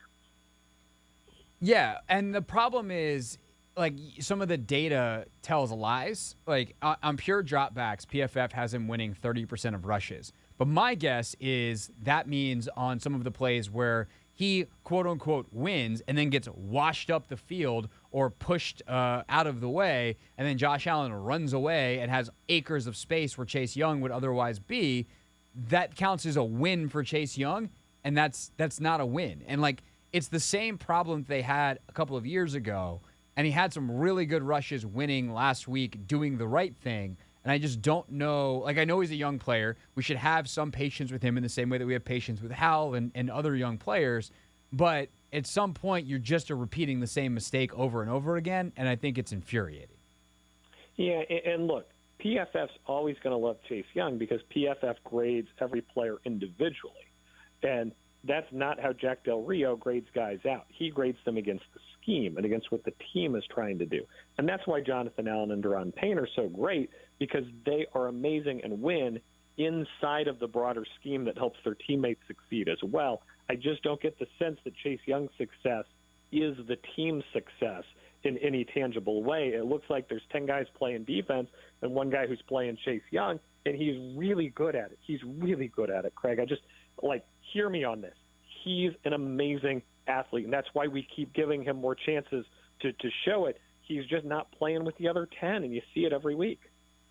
Michael Phillips, MP on the mic. Anything else that you had on your show today? Hot topic, burning take that you think is worth chopping up real quick? Man, we went hard on college football because the University of Virginia and Virginia Tech both stink this year. Those are our two local colleges. Mm-hmm. And the Virginia Tech fans are mad. They're big mad, Craig. They don't have the talent to compete in the ACC. It's been a while since they've been in that spot. I mean, even in the post-Beamer years, which were lean, kids were coming to Blacksburg. Kids ain't coming to Blacksburg anymore, and it's really bleak. They got handled by Rutgers. Rutgers converted 6 third-down conversions a week ago. They lost to Marshall as double-digit dogs this past week. Fans are just mad. They're big mad because they've seen it. We're recent enough with success. It's a little bit like when it started getting bad under Snyder. People are mad. People are worked up. Then you got UVA. UVA lost to NC State on Friday, Craig. They lost because they had 3 personal foul penalties in the last 50 seconds of the game. That's it's not very good, Michael. That's some analysis right there. You can steal that. And that's insane. And that's coaching, and their fan base is just apathetic. They know it's over. They've seen enough. They're not calling in. They're not mad. They're just resigned. And that's the worst place you can be, is resignation. We were there a couple of years ago. I think you and I talked about it then with Dan Snyder. You can only sustain the fury for so long before you just walk away. And that's why he's gone, because the numbers showed it. The ratings went down. The money went down. The rest of the league got mad at him for costing them money. The apathy is the worst place you can be as a fan base. There's a clear, obvious solution for UVA, though. Just hire Chris Long as your coach. Problem solved. Oh, I'm all in for that. I love that. Yeah. There was an obvious solution for Virginia Tech. I'll sidebar us all the way. 2 of the great mistakes in Virginia Tech history. Del Curry is one of your best basketball players of all time. He calls over to Seth Greenberg, says, "Hey, I've got a kid. The kid's all right. You want to come look at him?" Seth comes over and looks at the kid, says, "Look, he can be a walk-on if he wants, but we don't have a scholarship, and I don't know." Anyway, the kid was Seth Curry. So, that was a bit of a miss. and then Steph, Seth, the whole gang. That was Steph Curry that got offered the walk-on spot there. Right. Unbelievable. And then Seth had to start at Liberty and then wound up at Duke. Yeah. And then in exactly. the NBA. Whoops. Yeah. Frank Beamer, longtime coach, legend there, has a kid. The kid's pretty good at coaching. Instead, they go outside the family. He's Shane Beamer. He's coaching at South Carolina now in the SEC. Yeah. Whoopsie daisies. All right. Well, if you want more on that, MP on the mic. Obviously, they'll also be talking plenty of Commanders football. Yes, we will. You want to check it out 10 a.m. to noon on the free Odyssey app. If you're driving down through Central Virginia, flip on 910 The Fan. All right, Michael. Thank you, sir. We will talk to you next Monday.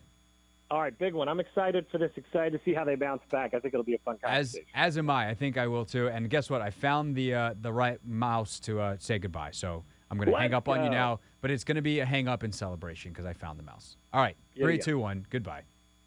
And there he goes. Michael Phillips, everybody, with us every Monday here on The Hoffman Show. When we get back, we'll take a look at what else happened around the rest of the NFL.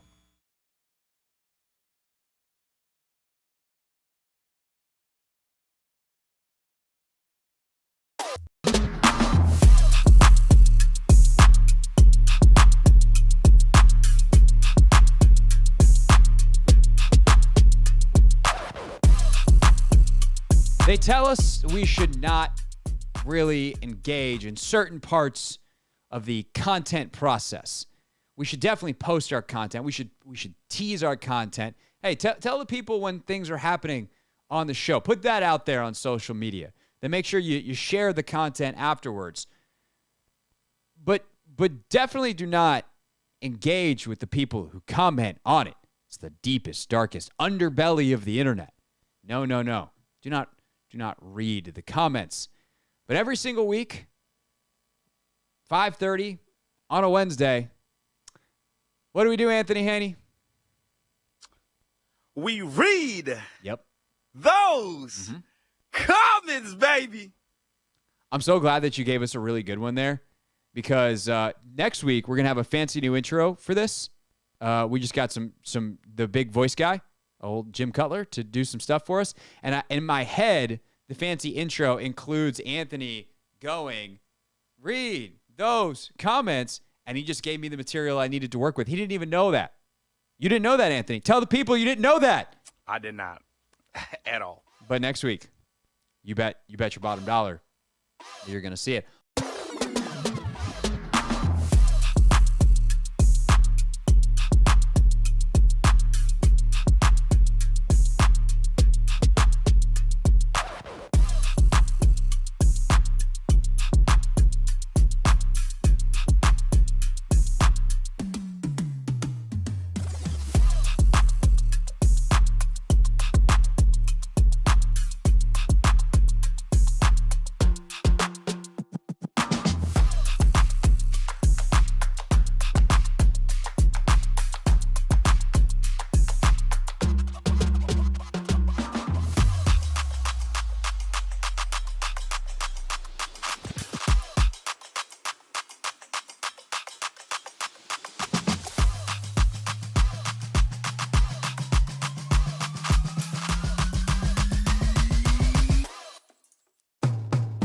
It's a running bit on the show, but also like an actual thing. I'm trying to learn French. My wife and I are going to Paris next year for the Olympics, so I'm trying to learn French.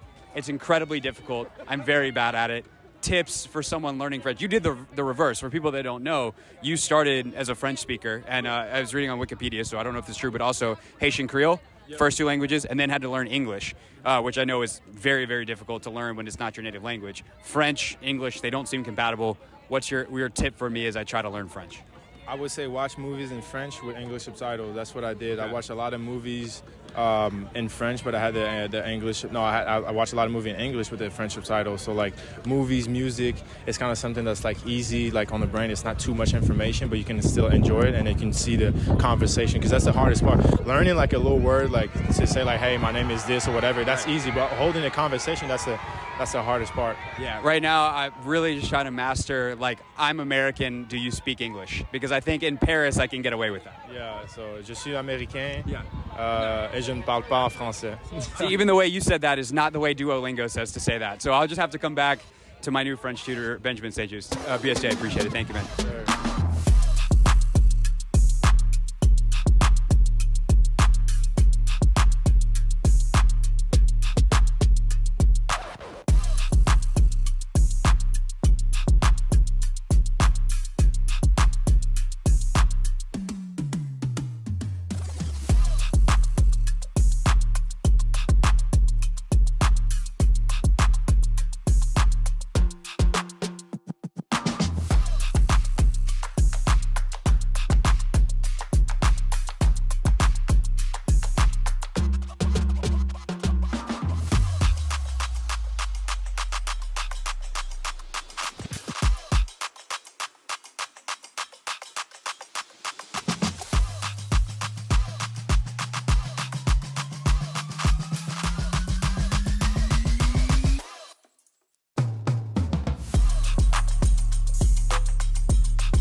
It's the Hoffman Show on the Team 980, always alive as well on the free Odyssey app. Anthony, are you a full-on Swiftie? What'd you say? Are you a full-on Swiftie? I'm not a full-on. Now, this is what I will admit on air. Okay. So in high school, I think it was my sophomore year. Whatever album she put out when I was in high school, I was a big fan of that one. I don't know which one it was. Hold on, what year are we talking here? This was after she made the transition from country to like all the way pop. So we're talking like 2017? Whoa. No, that wasn't high school for you. That was it's between like 2014? That's when I graduated high school. That would have been so 2012 was Red. I don't really know much about that album. I don't know. 2014 was 1989, which kind of had a lot. That had like Blank Space. Well, yeah, I'd shake it off. Somewhere in there. I was definitely, a fan of Taylor Swift. But after I got to college, I didn't really listen to her too much. I'll put it this way. I am not a Taylor Swift. Like, I'm not a Swiftie, for sure. Okay. But I get the appeal.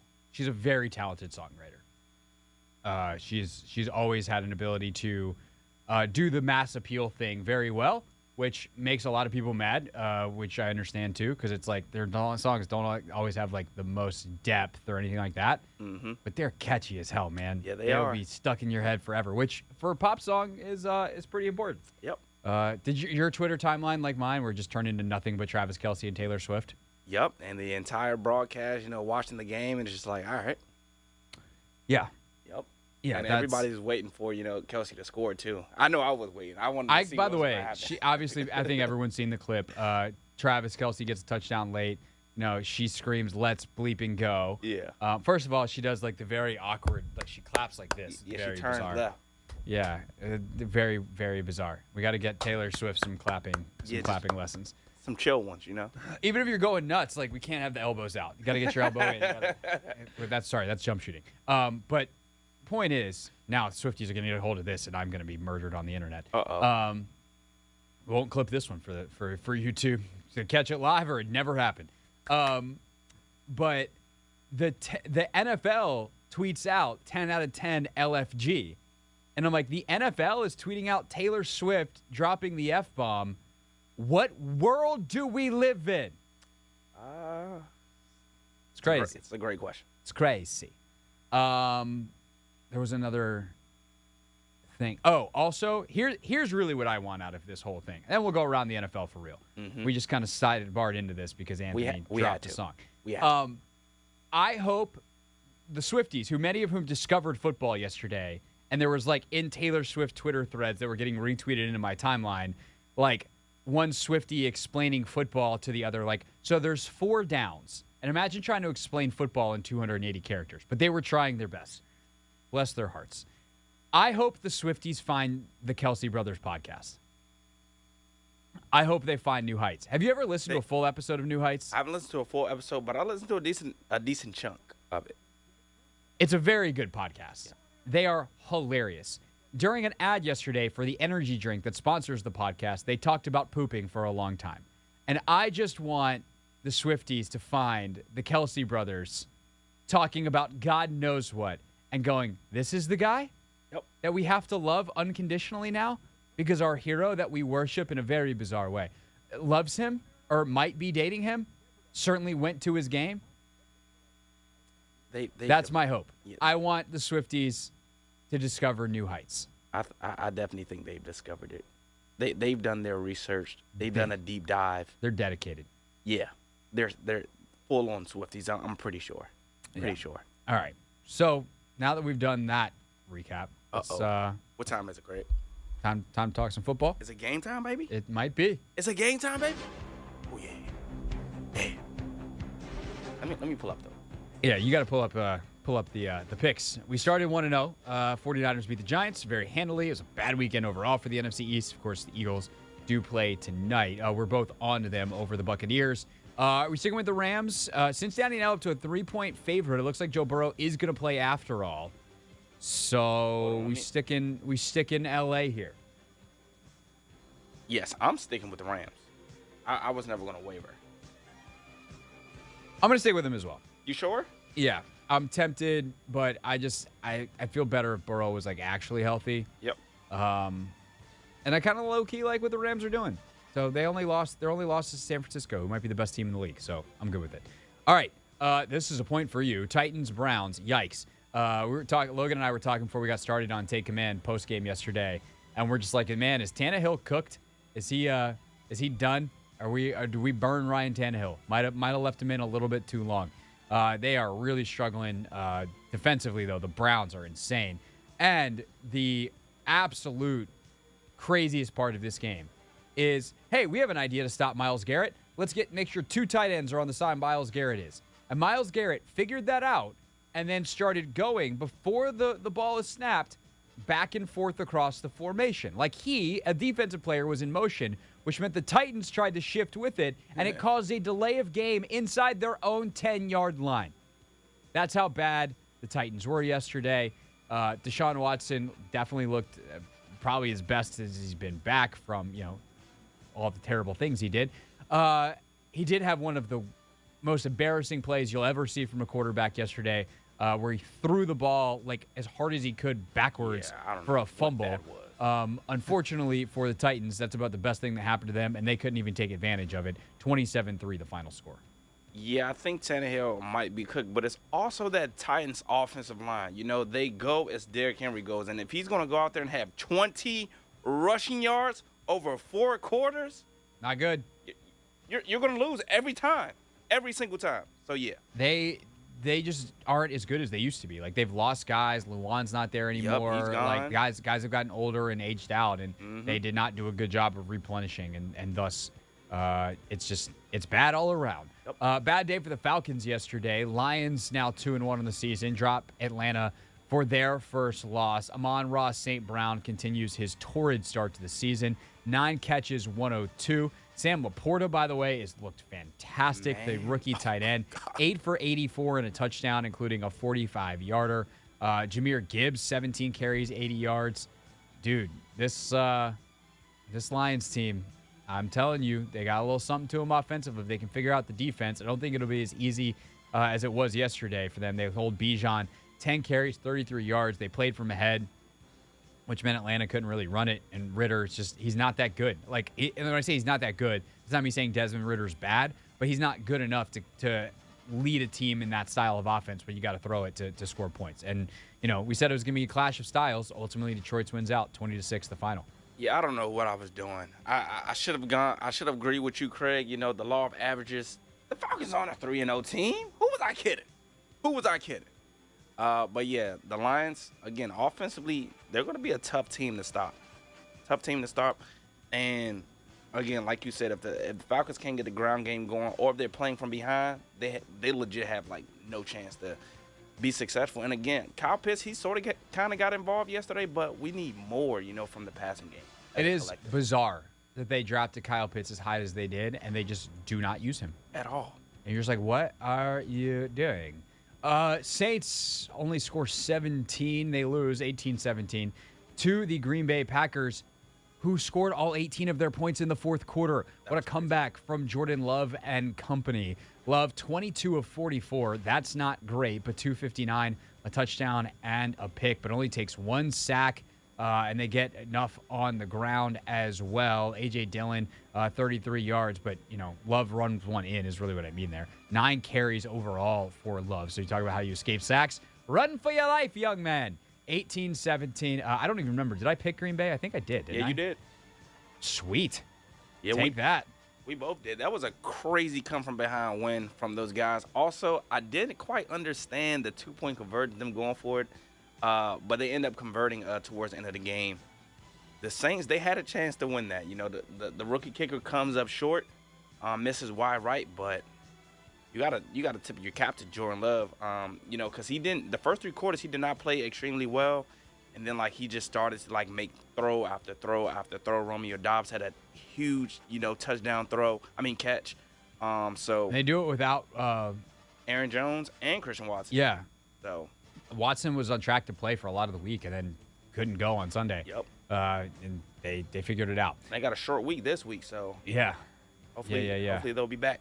Then there was this game. Ooh. Dolphins 70, Broncos 20. Hey, Russ threw for 300, bro, which is nice. Not saying a lot, Craig. Tua had more touchdowns than incompletions. Yeah. 23 of 36 for 309, 4 touchdowns. The Dolphins running backs combine for 300 yards, 350 total rushing. Acne had 203. A-Chan. Or A-Chan, my bad. Yep. My He bad. corrected everybody. He was like, it's Devon A-Chan. Sorry. No, that's good. I said that with zero confidence because I had zero confidence. A-Chan, Raheem Mostert, I know how to say his name. He's been around for a hot second. He found the end zone 3 times on the ground, and then I believe he also had a fourth. Yeah, he had a receiving touchdown as well. Dude, what? They put up 70, Anthony. Greg, they had how many total yards? At 760 something. 768, I think. No, 726. We wound up being the final 726. number. Those are Madden numbers, correct? You know how many Yeah. times I put up 700 yards against CPU? Probably like once or twice. That is extremely hard to do. That's in 700. That's a number you do when you do like 8-minute quarters. Oh my gosh. 70 points is crazy. It looked like Alabama versus Alabama State. I don't even know like how they did that. 70 points is. I mean, Sean Payton deserves that. To be blunt, like I've said not nice things about Nate Hackett and his time as a head coach, but I'm not the coach of the team that he left. Yep. You just gave up 70, bro. Like, what are you going to say now? And then you're going to get mad at reporters afterwards, getting snippy with questions. Like, you just got to eat it. You're embarrassing. Also, I do love this that McDaniel, former Broncos ball boy, also apparently Sean Payton at some point said that, like, he thought Tua was going to get replaced by Teddy Bridgewater. Yep, last year or 2 years when he was on Fox. So just chef's kiss, what goes around comes around. Yep. And boots you in the ass, Sean Payton. Yes, sir. Oh. Different kind of game. Chargers, Vikings. Bruh! You're drowning right now, Chris. There are some holes in the Viking ship. I repeat, there are holes in the Viking ship. It's where the football apparently goes because they can't hold on to it. What the hell is happening? It's not like they're not doing like good things offensively. Kirk yesterday, 32 of 50, 367, 3 touchdowns. Madison has 93 yards. Jefferson's got a $149, but they fumble it again. Like, you just can't turn the football over this much. But, Craig, they also had 2 really good chances at the end of the game. Inside the 10, and then they end up not converting. And then also the Chargers decide to go forward on 4th and 1. Brandon Staley, if the Chargers lost that game yesterday, he's fired today. He was going to be fired. If they lost the game on that, they go for it. If you miss this, they go for it. It was their own 24, I think. Yep. 4th and 1. Yep. Try to win the game with 1:48 to go. They don't get it. And, like, to an extent, I get it. You get the first down. It's 1 yard. You win the game. Yep. But, you know, you've given up some yards. Mm-hmm. Like, do you really want Justin Jefferson? But if you're up 4, you just don't have to give up a touchdown. Exactly. Yes, you do that. If you're up a field goal there, I actually get it more, even though the risk is higher because you already put him in field goal range. Yeah. But, like, I get it more. They're going to have to score a touchdown. Actually, you know what? Maybe that is the right play. It's like, hey, you know, if we get it, we win. If they we just stopped them, though. Like, you didn't necessarily have to. You could have leaned on your Look, I guess you do lean on your defense. Yeah, but, like, you know, they're already in the strike zone. But it's really hard to score in there. Yeah. So maybe it actually is a better move when you're up 4 versus up 3. The more I think about it. But, like, that's not me saying it's actually a great move. I think this is one of those where you just – I mean, honestly, if you're him, you play it safe for your own job security. Yep. No one's going to get mad at you if that happens. Or, like, if you punt it and they come back down. People will get mad at you for if you go for it, don't get it, and then you lose. They need to implement the tush push like the Eagles. They need a 1 yard. And Justin Herbert's 8 feet tall. That too. Like, he's huge. What are you doing? Herbert, by the way, 40 of 47 for 405, only to be outdone by Keenan Allen, who went 1 of 1 for 49 yards on a trick play. Unfortunately, that was to Mike Williams, who later would tear his ACL. Yikes. Keenan, 18 receptions, though, 215. Sheesh. He had 20 targets. And 20. he caught 18 of them? Yeah. Good gracious. And a passing touchdown. And a passing touchdown. Good fantasy day for Keenan Allen. This is, I think, have we reached, Anthony, the part of the show where we check our fantasy teams? I guess so, because I definitely have Keenan Allen on my fantasy team. Craig, actually, I'm on pace to almost score 200 points. Woo! I'm at 168, and I have Puka Nacua playing. Oh, my God. Thank God I'm not. We had our guy, Saeed, call last week, Yep, right? And yep. that's who you're playing? I played him yeah, that's who I'm playing right now. Yep. I had a pretty good day.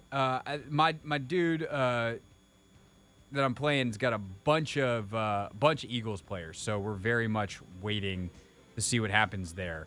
But I have Tua, James Conner, who we'll get to. I got JJ. Tua and JJ is gonna win me a fantasy championship. Who's your backup quarterback? I got Sam, who had 0.6 fantasy points yesterday. Wow. And Daniel Jones, who did slightly better at 3.98. Man, I have Dak, Purdy, and Goff.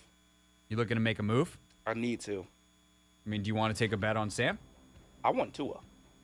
Get out of here. Craig, look at the rest of my team. I have Kenneth Walker, who went for 30, Travis, who went for 18, Diggs, that went for 19, Kelsey, that went for 20, Keenan, that went for 45. Nakua's playing tonight. I had the Bills defense on my bench.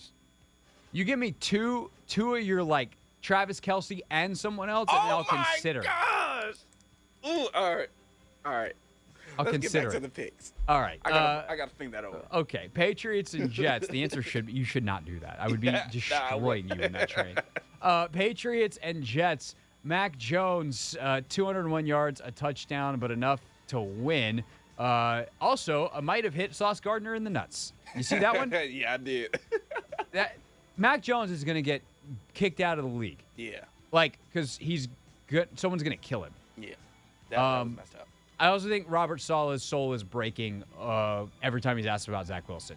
They couldn't get anything going on the ground yesterday. Dalvin Cook, 8 for 18. Breece Hall, 12 for 18, which put it all on Wilson, who goes 18 of 36 for a $157.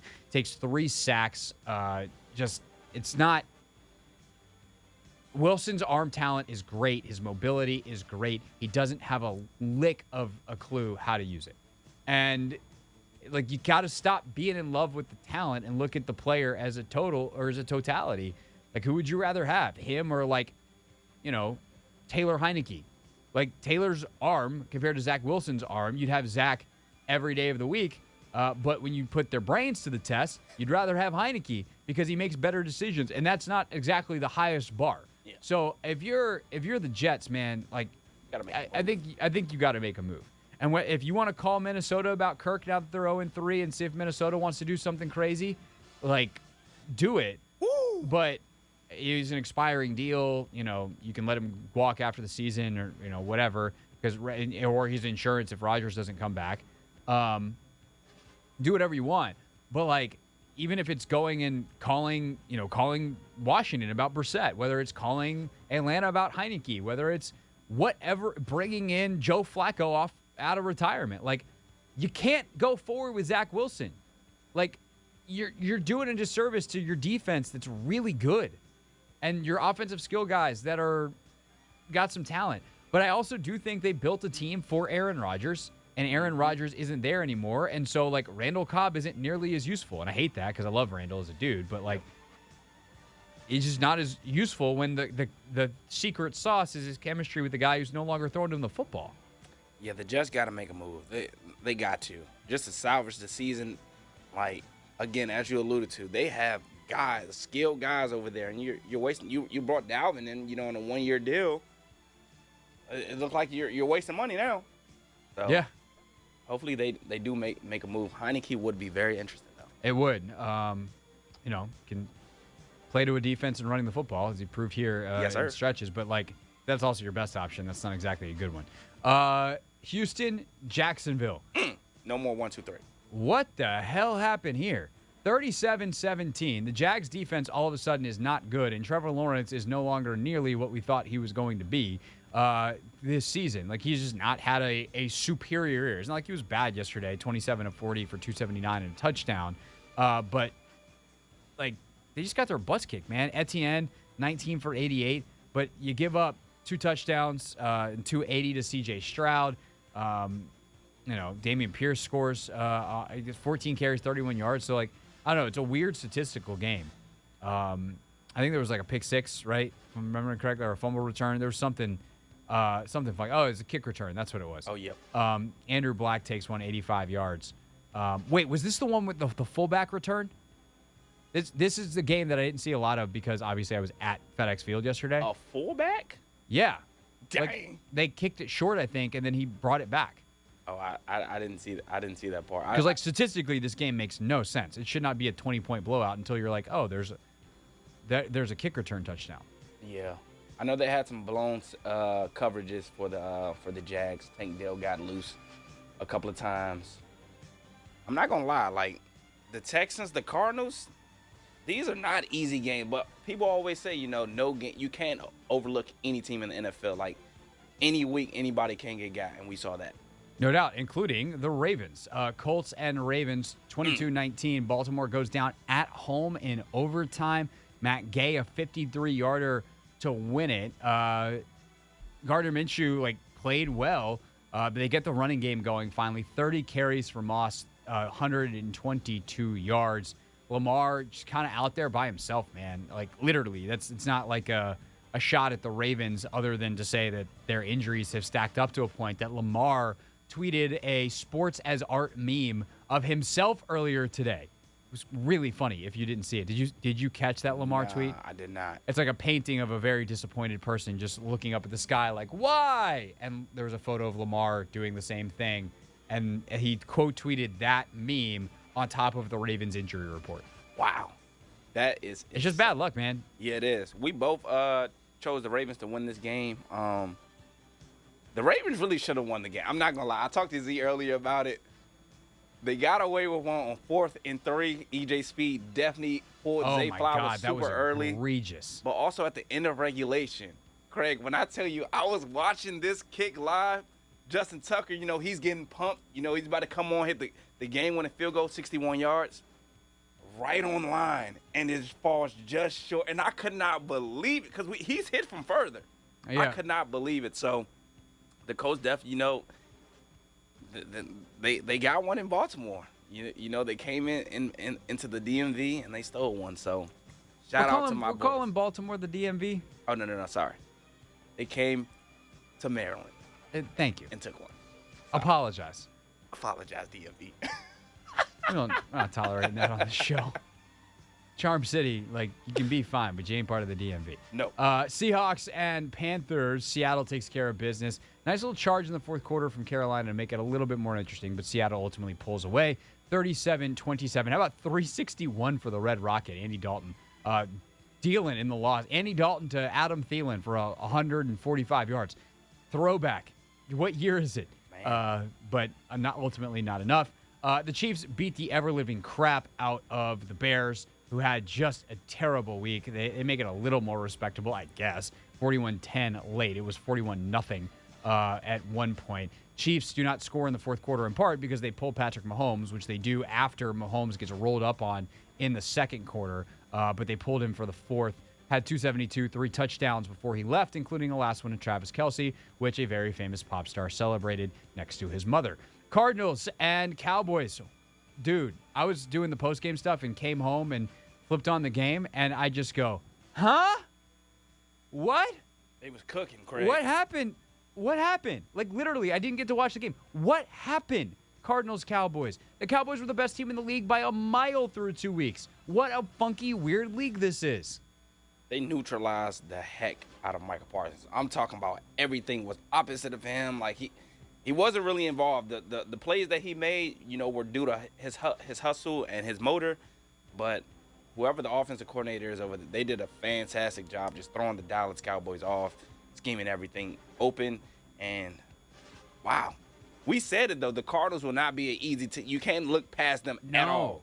No, they're spunky. And James Conner had a really nice day. 14 carries, 98 yards, averaged 7. They just ran the hell out of the ball. They averaged 7.4 a carry. And that's the thing. This is what made me so mad about the Commanders game is when you have that kind of efficiency running the football, you need to run the football. Yep. And, the Cardinals win yesterday because looking at the stats, and like the stats are what they are, they only asked Joshua Dobbs to run it 21 times. Are you hearing that? What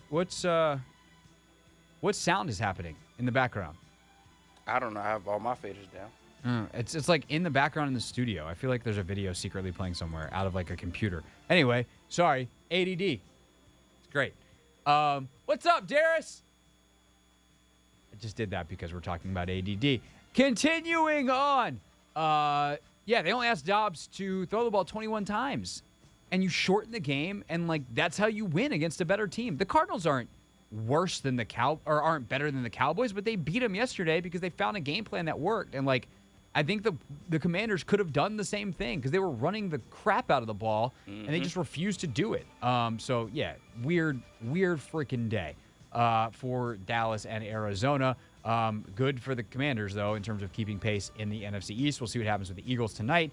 And then last night on Sunday Night Football, Steelers beat the Raiders 23-18, which is a correct pick for me and an incorrect pick for you. So that leaves us where with the records going into tonight, Anthony? I had the Steelers. You did not? Yes, I did. You picked the Raiders. Great. Damn. I thought you picked the Raiders. No. I picked the Steelers. I literally just deleted it. All I did was Control-Alt-Delete. I had the Steelers. Okay. I believe you. But you are up one game because of the Commanders-Bills pick. I chose the Commanders. And you sure chose did. The Bills. Yep. I almost feel like that one should count twice. So, Craig, you went 9-4, and I went 8-5. You know. And we are on the same sides tonight. Yeah, unless you want to change it though. No, I don't. Are you sure? Yes. Okay. Just making sure. Yeah. Joe Burrow might make me regret. Sorry. I calculated that wrong. It's 8-6, 9-5. Which one did you forget? I'm 8-6. I just forgot to put the Bills, Commanders. Oh, okay. Yeah, 8-6. You said no. You said I was 9-4. Yeah, and then you just added. No, but you have on here. You have 5. What's the name? 5.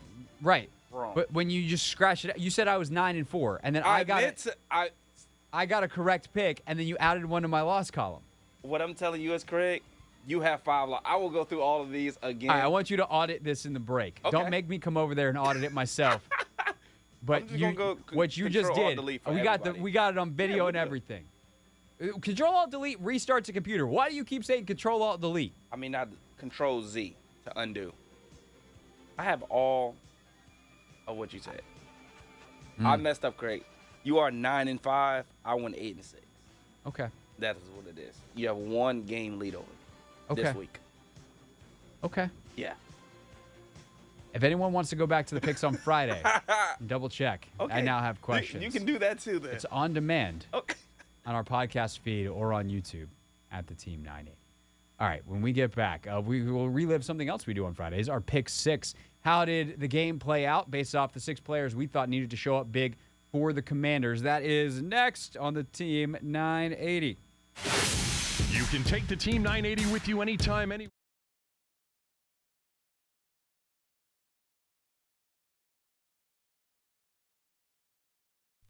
When we start signing blame or fault, whatever you want to call it, like how much of it is on him.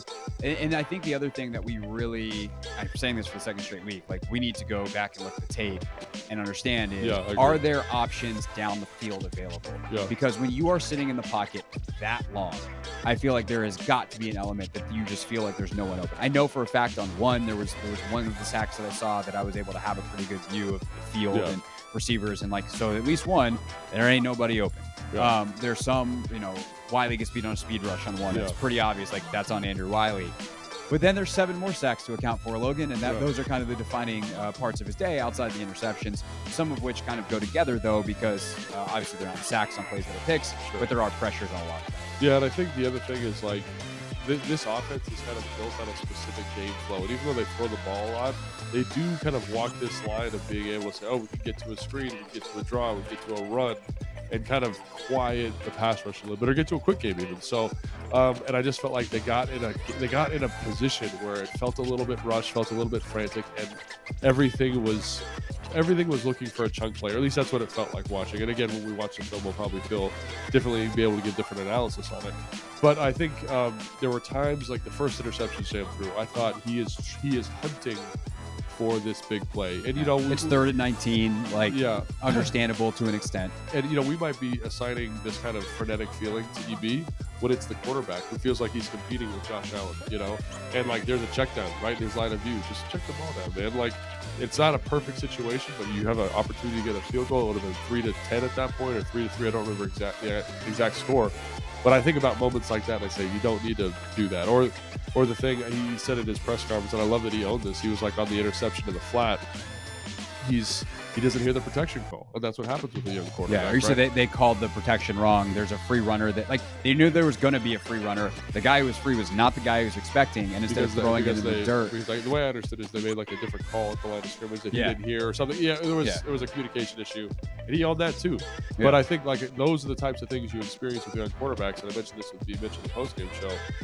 He's still a young player, and he's going to miss those calls. Like, Tom Brady, Drew Brees, they don't miss those calls, but they've also been doing it for 1,000 years. So it makes it easier to make sure you're owned in on those details. Good time to remind folks that the all-time, I think this is still true, but it was forever, the all-time leader in interceptions in someone's rookie season was a guy named Peyton Manning. Who turned out quite all right.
warn you, bro. It is a mess in downtown Nashville every day of the week and twice on Sunday. Not even we moved hotels the next night.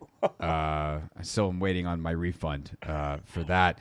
But yeah, we moved hotels the second night. Wow. It was fun. You say they rely on them. We went to brunch with my buddy the next day, who was a Nashville native and has lived in Nashville long enough that he remembers when it was more than just the bachelorette capital of the world. And he's like, yeah, we're pretty much on the woo girl economy. Yeah, that's precisely what's going on. The downtown businesses cater to that. If you try to get it shut down, you're probably the one getting thrown out. It is what it is right now. It's weird, but Nashville, baby. What are you gonna do? Yeah. So I will add one more small part to this story, and this is the part, frankly, that I've been waiting to tell you all week as well. That was kind of part one. We got quality Yates reaction. Part two, as we leave the hotel the next morning to go to breakfast. Remember, the wall's very thin. So it's not going where you think it's going. But as we walk down the hallway, my dear sweet wife just starts saying in a slightly elevated volume of voice, you know, it's been proven that the later groups stay out and make noise and all this stuff at their bachelorette weekend, the higher the divorce rate. Oh God! In the wedding, so and also the better trash, chances, basically. and also the better chances. Wow. Okay. Okie dokie. So Rachel was pissed, basically. Yeah, she didn't have a lot of tolerance for the woo girls.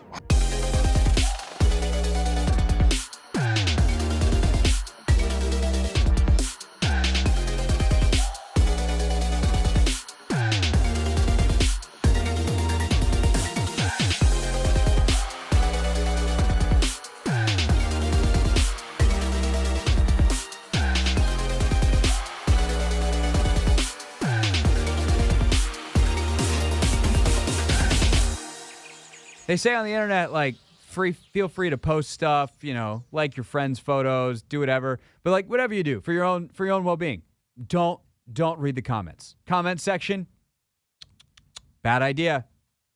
What do we do? We read those comments, baby.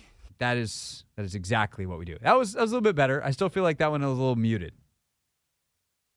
I think sometimes it feels like you build yourself up a little too much, and then sometimes you don't I ain't quite want to go for it. screaming all the way. The thing is, though, my mic is a little lower than yours, so maybe I could have actually, did what I really. Mike also moves. You can go, ooh.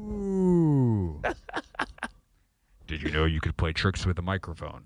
I think I'll try that next time. Okay. You want to give it another shot? We read those comments, baby. There we go. All right. I feel ready now.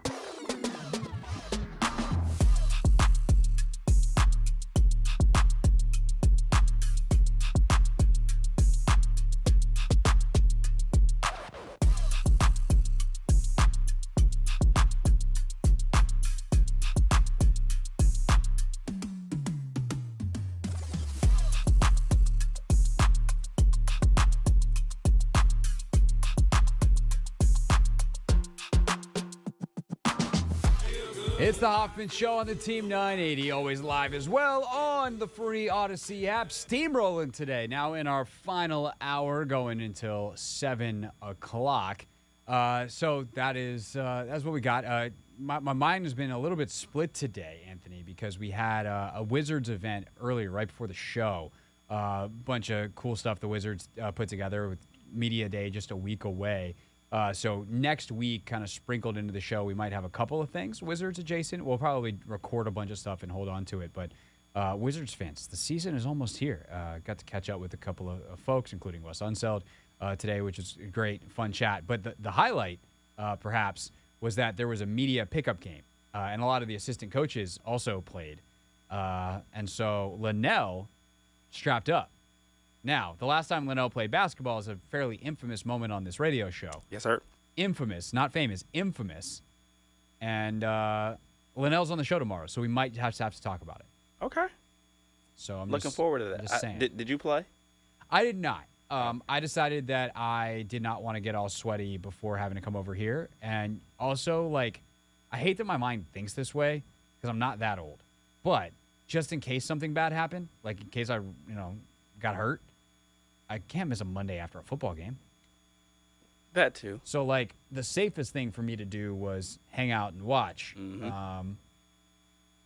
But after watching the level of play, I think I would have been all right. Yeah. I think I could have gotten a couple buckets. You could have stayed on the wing, hit a couple of threes. Yeah. Doc always raves about, your shot. I did. I only put up one shot, and I'll admit, I airballed it. Your first shot, though. That's why. Yeah, I know. Linnell kind of set me up. He's like, don't ruin my dime. And I'm just, standing on the side, and I'm like, bro, I'm standing out at an NBA three-point line. What do we – no, come on. I'm not going to lie, though. In those moments, that's when the lights come on and they shine the brightest. It's also you got to knock it down. Yeah, no, I mean, I'm disappointed and embarrassed. Let's be clear. But or at least hit a rim. If I'm going to make excuses, it's in those moments you realize the depth perception thing when you're not used to shooting. When you're – because it was at ESA. Yeah. I'm playing on a professional-sized floor, which means, most of the time when you shoot, there's a wall behind it if you're a regular human being. Every time. But, when the basket's just kind of floating in no man's land in an arena, it is different. It is weird. But shooters shoot, and shooters make it. And I don't get to call myself a shooter for at least a couple days.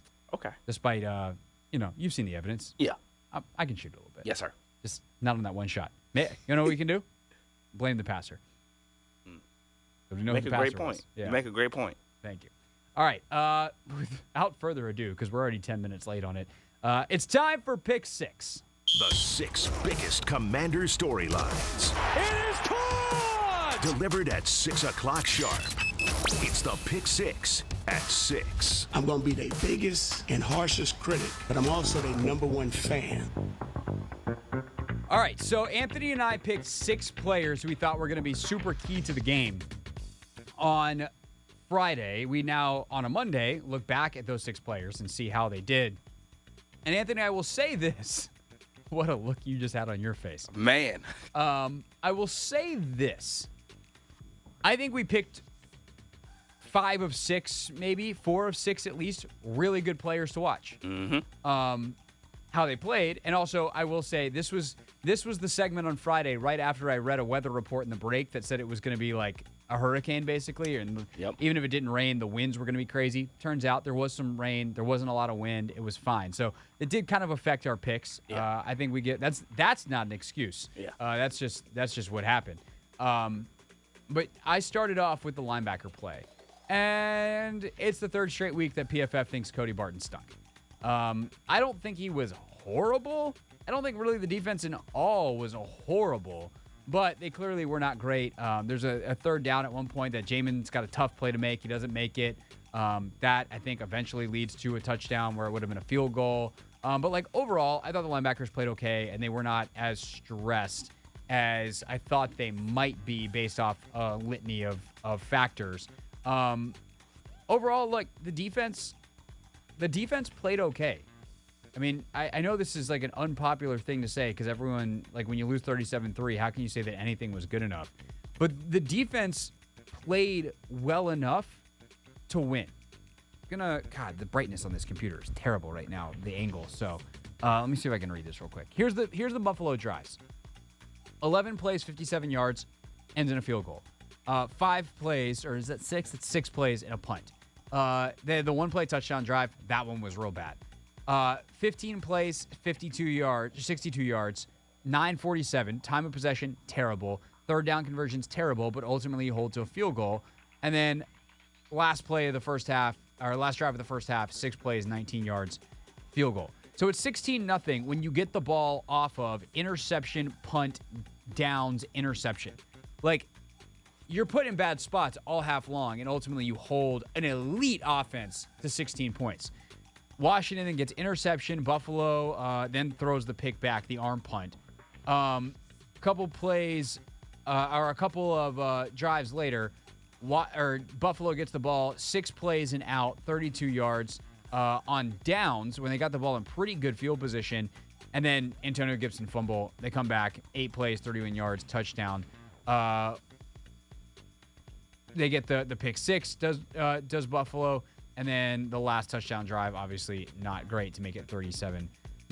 But there's drives in here where they don't give up a ton of yards and they give up field goals because, like, they're just in such bad spots. And I think the linebackers in general did a pretty good job on that, or did a pretty good job all day. The defense generally did a pretty good job all day.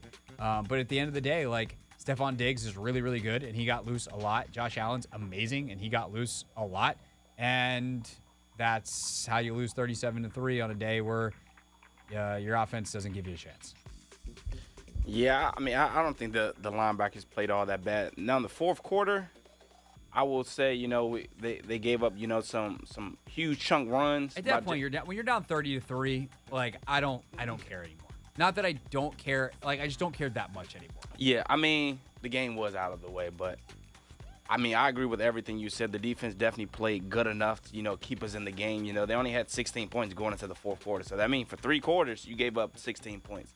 So, I mean, I don't know. This is just a game. And you had your back, like, the Gibson fumble is such a backbreaker. They were playing really well, frankly, until that point. And you just get a 4th down stop. Duran's, like, jumping, skipping off the field. The crowd's got, like, a little bit of buzz to it. Yep. The momentum in the stadium felt like that's the moment. Like, oh, they're about to make this a game. This is such a Rivera game. It's like they're going to gut it out. And Gibson fumbles, and then it down the tubes it goes. Takes all the air out of you, to be honest. But what I will say about the defense's performance, the fact that, the Buffalo Bills, who's a top 5 defense in the NFL, they show what we can be if we get takeaways. Like, we had opportunities, plays were there to be had, and we just got to make those plays. So if we want to be like the Buffalo Bills, we just got to be able to go out there and actually make the plays because they made them. Yeah, no, definitely. Also helps when the quarterback gives them to you, and But I do think some of those plays, you're right. Like, Buffalo makes them. Like the Micah Hyde interception in the flat, like, that's a big time play. And who's the kid that was killing? 43. Yeah, I mean, he's great. His interception. Yeah, I mean, that's against a lot of teams. Like, that's a good ball by Sam, and it's just a great pick. For whatever it's worth, PFF has Barton's graded a 44.8, Jamin's 68.9. Barton, the worst of all the regular starters. That has been a trend. It's not a good trend. Nope. All right, off we go. Number 2. In our pick 6, Anthony, you selected Tress Way. And actually, Tress mattered in this game because according to Ron Rivera, Tress only got a 57 from PFF. I was like, do they do punter grades? Sure do, apparently. They didn't get enough hang time on the kick where they get the big return. Yeah. So that's not great. Yeah, but this is also a game where I thought, we were going to be moving the ball. We were going to be pinning the build. And Here's the thing. Your punter doesn't matter that much when you turn the ball over all the time. Exactly. We're giving it away. Like, Tress only punted, where'd it go? Yeah, I think it was like twice in the game. 3. He had 3 in the games. He averaged 50. I mean, we would get down there, just turnover. So, I don't know. There's not much Tress can do on that front, but I also thought it was going to be a little muddier of a game, so. That's true. All right, off to Number 3. Boy? Brian Robinson. Yes, sir. I selected that one correctly. Yeah, you did. I mean, I don't get why he didn't get the ball more. I truly, honestly cannot figure out. I said this in First and 10. I'll say it again here. The reason you don't run the ball a ton is because it's inefficient. It's it's an inefficient way, a non-maximized way to move the ball down the field. Typically, the benefit of it is it's fairly low risk. Of course, there are fumbles that happen, but interception rates are higher than fumble rates. When you're averaging 8 yards a carry, the math changes. Robinson, 10 for 70 on the day. I don't get it. When you're moving the ball at that kind of clip, just keep running it because good things are happening and the bad things are very, very unlikely. It drives me nuts, Anthony. Yeah, definitely wanted more usage out of Brian Robinson. Everybody's been talking about, his 10 carries and how he needs more than just 10 carries, especially averaging 7 yards a carry. But also, what was the screen game? I think that was a huge emphasis throughout the week. Everybody took note of that. From last game when we played the Broncos, how we used the running backs in the screen game. Didn't really have too much success there. So, I mean, I think Brian Robinson, he's gone to show that, he might actually be the second best offensive player behind Scary Terry on our team. And maybe it might be a little exaggeration, but from what I've seen, I think he's our second best player. Yeah, I mean, Robinson now 50 or more yards in 9 straight games, which is the most in the entire league. Like, you might want to get that guy the ball more. He's consistent. He's very, very good. He's consistently very, very good. Like, that's kind of the point. And it just takes stuff off of Sam's plate. And I think there was just too much on his plate yesterday. And that's part of the reason he's got the opportunity to throw 4 interceptions. So, yeah, not great. He only plays 20 to 54 snaps. But I think 54 snaps is an important number, too, right? Because it's hard to get the screens and the this and the that. And it's like, why does this guy not have targets? Why does that guy not have carries? Why does this guy not have this?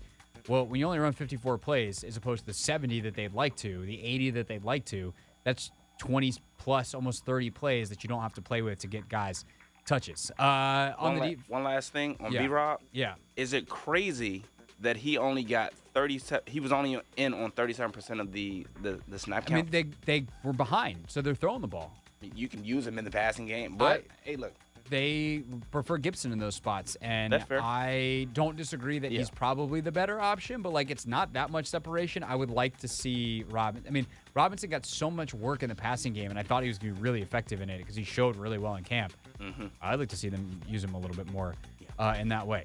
All right, Chase Young. I've talked about Chase a lot today. I really did not like Chase Young's game. I thought that he got out of gaps a lot. I thought that he was the reason on a lot of these third downs that Josh Allen was able to run and make plays with his arm. He didn't finish a couple of plays. And I think the thing that's going to get ripped in film is, like, when he misses, he doesn't, like, watch Montez Sweat after he misses something. Watch John Allen get involved in plays. Chase is, like, I don't want to say loafing because, like, I also think some of this commentary gets a little silly when it's like, yeah, he's obviously not going to make the play. So why does he have to waste his energy to prove hustle? But there's some times where, like, you hustle because you just don't know. Like, a guy cuts back, gets held up, and all of a sudden you're back in the play. And then, so that's why you do it, because you just don't know. And Chase is not doing that. Like, he's jogging behind the play, and you're like, I know you're tired, big fella, but you gotta go. The lack of finish, I think, was very concerning, as was the lack of discipline. Yeah, lack of discipline, huge emphasis for Chase Young, and that's part of the reason I actually chose him, just because every time we've gone up against a mobile quarterback, he's been the problem in terms of, not, rushing with gap integrity or, staying in his lane or just being disciplined. So, again, I don't want to, beat a drum, but I'm just saying Chase Young does have to play better. And we have 2 more mobile quarterbacks in our next 2 games, so you need to just push the pocket, And you got to be okay not doing the crazy thing. Like, exactly. You just got to be okay rushing on your line and collapsing the pocket and making a quarterback like that beat you from back there, and trusting your coverage. Like, yeah, you won your rush, but, like, for what? You just open up a bunch of space. Like, if you get the sack, okay. Yeah. But, if you don't. Like, honestly, to me, Anthony, it looked like Deion Dawkins, a veteran, just was punking Chase Young. He's like, I'm going to give you the inside move. Oh, oops, you won again. Hey, Josh, you now have an entire right half of the field to stand in or run to or do whatever you want. Like, it was bad. The play. Talking about the 2nd and 12 when he rushed inside and No, the play, it's the first one after the Tre'Davious White interception. So they're at the 1 yard line. Oh, yep. And it's the one where Diggs winds up getting a big chunk. Mm-hmm. They run a play action, and Chase tries to go cut it inside. And Dawkins literally runs him into Montez Sweat. Yeah. Like, they're supposed to meet at the quarterback. Yeah. You're not supposed to be escorted by the left tackle into your other defensive end. Yeah, I remember that one. Not good. Yeah. Not a good look for Chase Young on that particular play. He's young. He's getting better. He'll be fine, I think, long term to an extent. But that stuff's got to get better. Yeah. All right. Number 5. Got 2 more players to talk about in our pick 6. Cole Turner. I think Cole was fine. PFF, interestingly, graded him out very well as a run blocker, which is nice. He was on the field for a bunch of good runs, so good for him. I still think he can be a bigger weapon in the passing game, but like we said earlier, like, there's only so many reps to go around. I much more prefer to get Jahan Dotson some more touches, but Cole Turner had a couple nice catches yesterday. Anything else on Cole Turner? Nah, not really. Okay. Number 6. Sadiq Charles did not have a good day yesterday. And to Sadiq's credit / in fairness to him, I think he got banged up in this game. He had a bit of a limp at times on the field, and he definitely had a bit of a limp in the locker room afterwards. Like your standard offensive lineman ankle type of stuff. Knee. And just like, it's harder to play football that way. And he's playing against really good players, but like Sadiq Charles was bad yesterday. By the way, the Gibson fumble, partially on Sadiq Charles. The guy who gets through and blows up the screen where AG's got to make a play instantly and then tries to do too much. That first thing, if it doesn't happen, like, who knows what that screen looks like. Sadiq's the one that loses. Some interior pressure given up by Sadiq Charles. Like, you're not getting out in space like you did the week before. This is, I think, a reminder. This pick 6 in itself, nevertheless, all the other talking we've done about this game today. This is a young football team. And young guy stuff we talk about with Sam, it's like, we'll tolerate it there. Well, there's young dudes at a bunch of other positions too. And yesterday was a veteran, like, cohesive, played a bunch of big games together football team that came in here and played a bunch of young dudes and punked them a little bit. Yeah. To a lot. Yeah. Ed Oliver, Tim Settle, they were having their way yesterday. And, again, we all know the O-line is going to struggle. And I guess they just got to work together and figure it out, to be honest. Like, we knew this in the offseason. We knew this during training camp. And we knew this the first 2 weeks of the season. So, again, like, there's going to be growing pains, I think, on the offensive line all season. Charles, 45.7, the grade from PFF. 46.7 for Gates. Howell, the only one that's worse, 45.3. You know who the best 2 offensive linemen were? Don't tell me Wiley. Cosme was the best, according to PFF, but Wiley was second. Really? Yeah. 55.8. Not pass blocking, did not have a particularly good grade. Run blocking, 67.5. Or 77.4, 67.5 overall grade. Like, Andrew Wiley, I will say this to everybody listening. Andrew Wiley is better than you think he is, but he is not great. So some people are going to think he's the worst. Like, I heard someone calling the Kevin show. They got to replace him. Both tackles. Blah, blah, blah, blah. Put Cornelius Lucas. Oh, the guy who's the backup to these guys. Or kick Cosme back out to right tackle. Cosme's not that much better than Wiley at right tackle. Yeah. Cosme could be a phenomenal right guard. Quit trying to move Sam Cosme to tackle. Let him be an all-pro guard. They got to figure out right tackle eventually. But for now, man, just like it's good. You got to do and this is the other thing with EB and the play calling. EB's got to do a better job insulating these guys. And part of that is running the football and getting less reps in pass, like straight drop back situations. Yeah, making it a little easier, having some rolling pockets, something, I didn't feel like they did that a lot yesterday. The one time we did it, Craig, it was a completion to Terry. So my thing is they need to do a little bit more of it. Just, help Sam out, help the O-line out, change it up a little bit. I think we just see I don't know if EB thinks he's Mahomes where he can do all these dropbacks, but he's not. He's not. I think EB needs to adjust to like a load management strategy for Sam and this offensive line. Like it works together. Yeah. But that's a process. EB is really smart. That's a criticism in that I think it needs to happen. Not I don't think this dude's capable by any stretch of the imagination. Eric Bieniemy's really smart. He'll figure it out. It's the Hoffman Show. We're on the Team 980. We're always live as well on the free Odyssey app. That is our Pick 6. We pick 6 players, 6 things to pay attention to each and every Friday. Evaluate how they played out in the game on Monday. So we will pick our Eagles Pick 6 at 6 p.m. on Friday. When we get back, a little bit from Ron Rivera's presser today, a thought from Sam Howell postgame last night as well. It's the Hoffman Show on the Team 980 and always live on the free Odyssey app.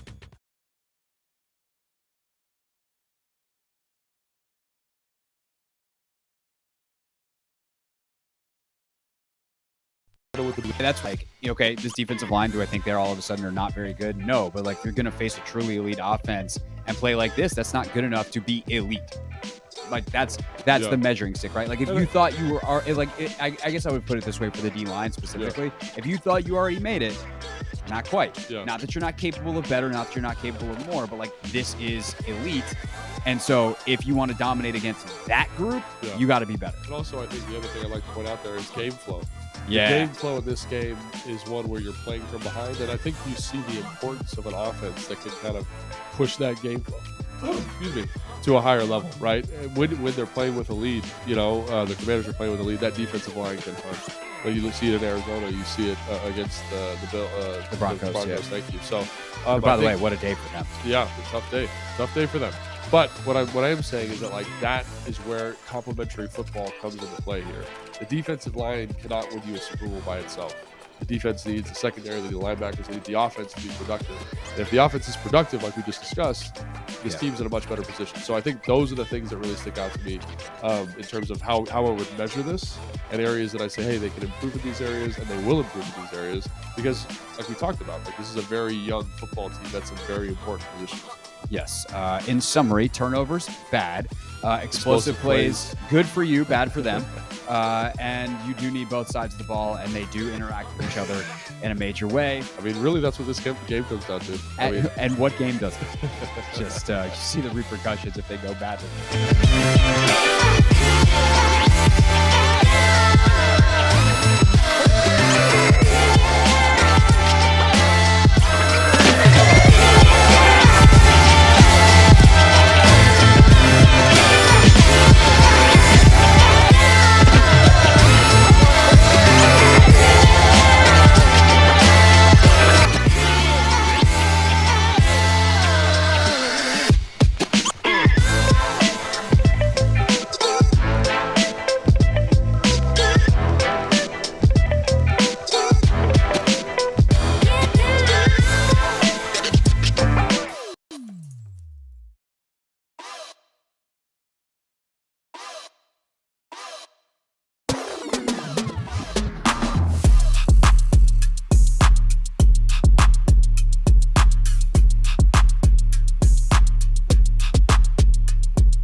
Did you ever find your headphones? Yes, I did find them actually. Who do you think hid them? Who do we need to fight? What were you saying? I said, now that you've got your headphones on, who do we need to fight? Who do we think hid them? Where were they? So Jeff Walker definitely came into the studio and course. took my headphones. If you had given me one guess, 100% Jeff Walker. Yep. 100%. All right, Jeff Walker. You come in, sometimes you just barge in, you're like, hey, I'm here. And I'm like, cool, like, what are you doing here? Which is fine, Jeff's a delight, but can you please leave my guy's headphones alone? He's a professional radio producer, he's got things to do. Thank you, Craig. Thank you. You're welcome.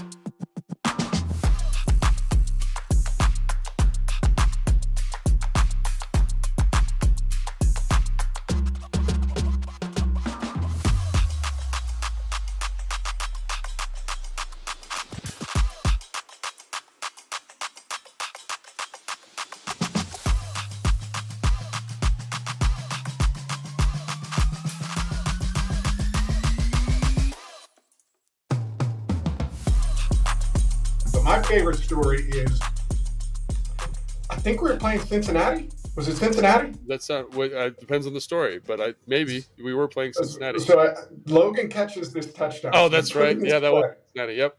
It was Cincinnati. So we put in this play, and it was like, I think we called it Hoss Juke or something like that. I can't remember what we called it in that offense, but Logan's on a seam, right? So he's our vertical threat, taking the top off the defense. Digging out, guys.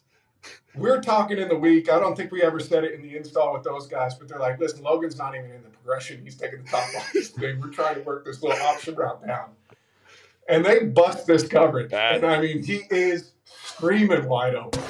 I wasn't even supposed to be on the play. They were supposed to sub somebody else in because I thought I was too slow to run this route. Just for the context here for everybody.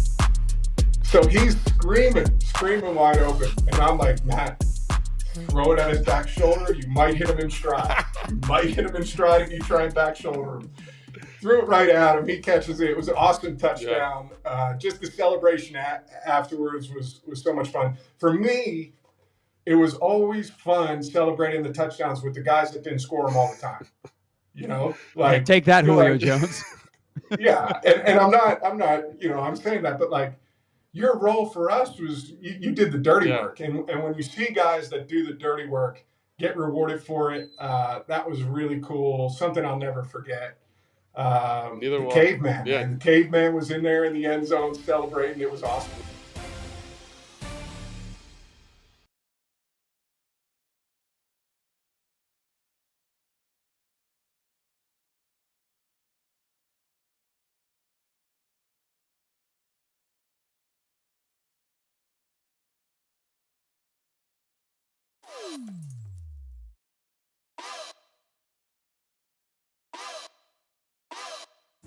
It's the Hoffman Show. We're on the Team 980. We're always live as well on the free Odyssey app.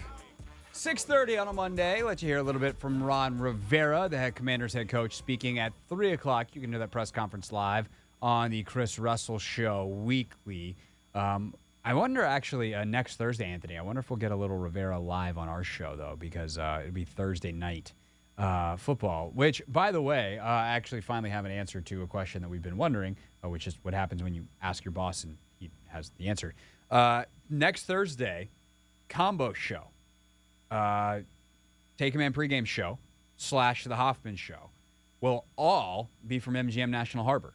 So I will be out at MGM National Harbor at Tap Sports Bar. We'll do the show. You can come hang out starting at 4 o'clock. I mean, you can go there before. It's open for lunch, the whole deal. Go hang out at MGM. If you want to do whatever you want to do in the casino, come hang out, grab some great food. I'll be there starting at 4 o'clock. And then we will continue all the way through up until kickoff of Commanders and Bears. And Logan will join us starting at 6:30. and the simulcast will also be on both stations starting at 6:30. So when Grant and Danny finish down the hall on the Fan, they'll pick up I guess at that point, we won't call it the Hoffman Show, the last half hour. So this will be the Take Command pregame show, and we'll start that at 6:30 coming up next week. So that is Thursday Night Football schedule. Plan ahead now to come hang out with us at Tap Sports Bar. As for most weeks, though, 6:30 on a Monday, let you hear from Ron Rivera. We'll try to squeeze in a Sam Howell bite as well because I really liked one of his answers last night. But Howell's obviously continuing to develop, and the question is, like, even if we understand this is nonlinear growth, how is he doing in that regard? Is he developing? Are the things that he's doing, continuing to get better over time? How's his decision making? Is he learning? All that kind of stuff. And so one of the big things that I think has been a point of contention, a point of potential improvement, if you want to phrase it that way, is his footwork. So Rivera asked about that earlier today. I think the biggest thing is just, again, sometimes he gets a little indecisive. He gets through his progression and he's a little bit of a hiccup. And sometimes you just got to trust it and go ahead and go with it. And other times, just get rid of the ball. I think that's true, and I think you see it. Anthony, should I get up and quarterback here? Should we go full demo? Will they be able to see your feet? I don't know. That's kind of what I'm questioning. We're going to give it a shot. All right, so we're going to here over there. Okay, so when you're at the top of your drive, I'm a headless man on the internet, but that's fine. Some people are like, oh, upgrade. It's very rude. Don't do that. So at the top of your, if you're going to drop, right, you need, you have your bounce to you, there's whatever. There are times when Sam gets to the top of his drop, and he's got a great base underneath him, but he'll just see here, and he pauses, and he gets real wide, and you see, the wind up in slow motion, and you're like, and there it, sack. So, it's hard to do because I got headphones on. I'm wired in. My headphones look like your headphones. They're all tangled up. Oh, mine are not tangled anymore. All right, so we're going to just pull these apart. So, 1, 2, 3, bam, ball should be out, right? But instead, he's getting back to 1, 2, 3, and he just, his base gets real wide, and it just looks like he's stuck in cement. And you're like, don't get rid of the ball, man. But sometimes, Craig, and I think this happened early in the game. I think they had Jahan run a curl, they had Cole Turner run a curl, and then I don't know what Terry's route was, but sometimes I don't think he has anywhere to go with the ball. I think you're 100% correct. I know that was the case on at least one of the sacks yesterday because I was able to get a good look. My eyes were more downfield. I was like, no one. Covered sack. So yeah, 100%. That's sometimes. That's not all the time. So it's something so we'll record Take Command at 8 a.m. tomorrow, and that podcast will be out on the Fans YouTube page by mid-afternoon. It's something that I want to talk to Logan about because I'm still waiting on Game Pass to get the full all 22. But I think that's generally correct. And then the question is why, right? Is it because you're running bad concepts into the coverage? EB thinks the coverage is going to be X, so he runs an X beater. And then all of a sudden it's Y, and you don't have answers. This offense isn't really built that way, so that shouldn't be happening. There should be answers where, even if the concept is better against cover 2, you bend a route a certain way and you make it work against cover 3 or cover 1 or whatever. So a receiver's not reading it correctly? Are they not winning? Where is the problem? Is it also, though, that they're open for a quick second and Sam's got to get the ball to them there because then they get covered? Are they open but not for long? These are the kinds of things that come from a timing and a rhythm standpoint in an offense, and that I do not think that Sam has mastered by any stretch of the imagination, which is understandable because it's his third career game as a true QB1, his third career game in this offense, and by far the best defense that he's faced. So I think that is all relevant information. I didn't think I'd do full quarterback demo. I don't think I did a particularly good job. The headphones were really a detriment. It wasn't that bad. I think you got. I got the point across, even if it wasn't very convincing of actual quarterbacking. Mm-hmm. I was trying to duck down into the camera view. Too tall. But I think it actually probably might have even been better on the radio than it was on camera. Yeah. So that's good because we're at the end of the day a radio show. Yes. I hated this answer from Ron Rivera. Sam Fortier asked the question. And he said, and I'm trying not to read too much into it. I'm excited to hear it again to see if I get as angry as I did when I heard it live. Sam Fortier asked him Are you throwing the ball so much because you want to like develop Sam, or because the deficit says, hey, we should do it based off time score situation? I think it's a combination of both. Sometimes we got into the deficit where we did throw the ball, but it is about him too as well. Because again, the sooner we really feel he develops and grows, the more opportunities we're going to get. I do look at this like, this is a very young player. Granted, I know he's a second-year player, but this is his fourth game, and so with that, there is some leniency. With that, there is, a little bit of growing pains that we're going to have to deal with. Is there a point? I don't know, because it's so important that he develops and grows for us, and so we're going to see. But we're going to give every opportunity right now, and right now we're riding with him. Here's why I hate that answer. And again, I don't want to read too much into it because Ron had a thought in his head, and I'm not sure it perfectly matched the question. So I'm just going to say what I'm going to say. I don't think sending him back there to pass the ball with the frequency that they did yesterday against those looks in those situations was setting him up to succeed. Just because Sam throws the ball doesn't mean you're helping his development. Sometimes it's really good for a quarterback to understand you don't have to do too much. And I think that would be a very good lesson for Sam Howell to learn at this stage in his career. I think that we have gotten to a point where we understand they want to be a pass-first team, and that's fine. And I think that's the proper way to win. However, when you are averaging 8 a carry, your main back is averaging 7 a carry, and based off the scheme that the defense is running, they are inviting you to run the ball. The Bills only rushed 4 for most of the day. Your O-line is struggling, your quarterback is struggling, and they are inviting you to run the ball. So do it. That would be my gripe. And if you're any infiltration of your excuse of why you are not is that you think it's better for the long-term development of your quarterback, I disagree with your assessment. And that is a betrayal of the rest of your football team that's trying to win the bleeping game. I understand you want to develop Sam, and I think that's the right move for the franchise. But this isn't practice. This is the game. And eventually you got to try to win the game. And I do not think the way they called plays yesterday was the best chance to win the game. I felt it at the time. It is also way easier without the pressure and emotion of the game sitting in the press box than it is for someone on the sideline who put hours and hours and hours and hours of work in during the week to come up with a plan that they're convinced is a good plan. It happens all the time in the league. That doesn't mean EB stinks. It doesn't mean Ron stinks. It doesn't mean anybody stinks. It means they made a mistake yesterday that I can feel like I very clearly see with the benefit of hindsight. But the question then becomes, what do they do now?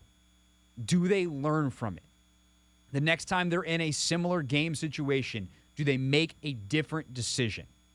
Or do they make the corrections that making the same decision yields better results? What do you do with it?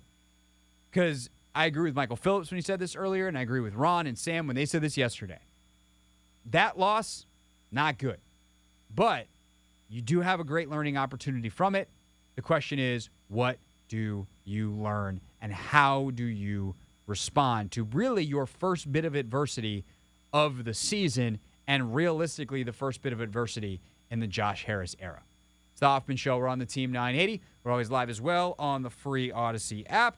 And when we get back, it's time for Real Things Real People Said into real microphones. I wonder if there'll be any Taylor Swift references.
Fortier. How are you? And are you using the headphones that I sent you? I am using the headphones that you send me, so I'll not be pulled over. And I got to tell you, man, seeing the craziness coming out of Chicago today with the Justin Fields comment, with the DC abruptly resigning, it's just like giving me flashbacks to what this team used to be like. And I'm like, wow, I'm talking about football in a stadium? That feels odd. Right. One, God, this call quality is just exceptional. So just, I got to say, I'm going to send you a clip later just so you can hear how clear you are. Two, we actually, so earlier in the show, we did a segment called This, That, and the Other Thing, and we wound up putting the Bears stuff in that. And yeah, it felt very oddly familiar, but also safely distant, which I think is good. All right, we got a lot to get to and not a lot of time. So first, let's... Yes. James Smith-Williams just pulled up and honked at me. I'm on the radio with Craig Hoffman right now. Do you want to say something? What's up, James? How you doing, man? What's up, James? Although you probably can't hear it because this is just in Sam's I'll put him on headphones. Quick. Craig, how you doing, man? I'm good. Feeling good. Just talking to Sam. Last time we did a hit with Sam, he put Matt Paris and Ben Standing on, so this is an upgrade. Way better. Yeah, way better. Yeah. Definitely an upgrade. All right, let's make sure nobody gets in trouble here. All right, James, drive home safely. Thank you. You have a good one. All right, goodbye. James Smith-Williams, everybody.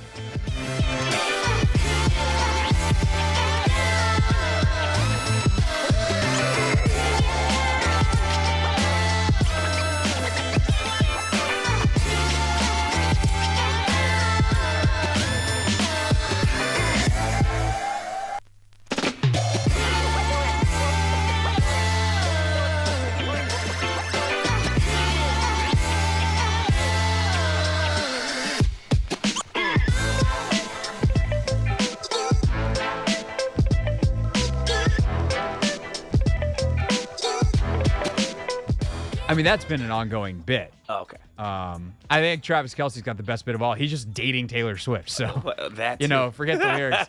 And it's the Hoffman Show. We're live on the Team 980, streaming live on YouTube and on the free Odyssey app. And when the T Swift is stuck in your head, all angry emails can be sent to anthony.haney@odyssey.com. Only reason I played this because you teased it, Craig. Did you not tease it? I mean, I guess I did. Yes, you did. You brought this on yourself. But also, this is the song. I think this actually might have come out when I was in middle school. This is the first song that I really liked by Taylor Swift. Yeah. Okay. Just thought I'd let you know. Thanks for sharing. Tomorrow on the show, Linnell, Overreaction Tuesday. Yes, sir. Boy, what an adventure that's going to be. Did you hear him yesterday? No. He has some crazy takes. But I'll let him explain. Okay. That's probably good. Yep. Probably good. It'll make for entertaining radio, that's for sure. Yes, sir. And then after 20 minutes, we tell him goodbye and we get back to sanity. So there's that. What else we got tomorrow? Oh, my guy Robert Mays. Mays had been really, really enjoying watching the Commanders on tape. He's starting to tweet up a storm about watching EB's offense. So we scheduled something for this week, and then their offense stunk yesterday. Actually, it didn't stink. They just turned the ball over way too much, and I think they could have prevented some of those turnovers with some different things. So we'll pick Mays' brain on that. He's also a Bears fan, so if things get too dire, I will just be like, hey, what about your Bears? So that feels like a cruel trick I can pull on him. And then are you giving me the what for the hold up finger because we got another guest? Yeah, should we wait to say it? Is he confirmed? He's not confirmed, but he says he's checking 4 times. Okay, so there's a very good likelihood that a former Washington quarterback joins the show. Yes, sir. So you want a great perspective on what it's like to be a young quarterback and have to learn in this league and make adjustments, and a guy who played early in his career.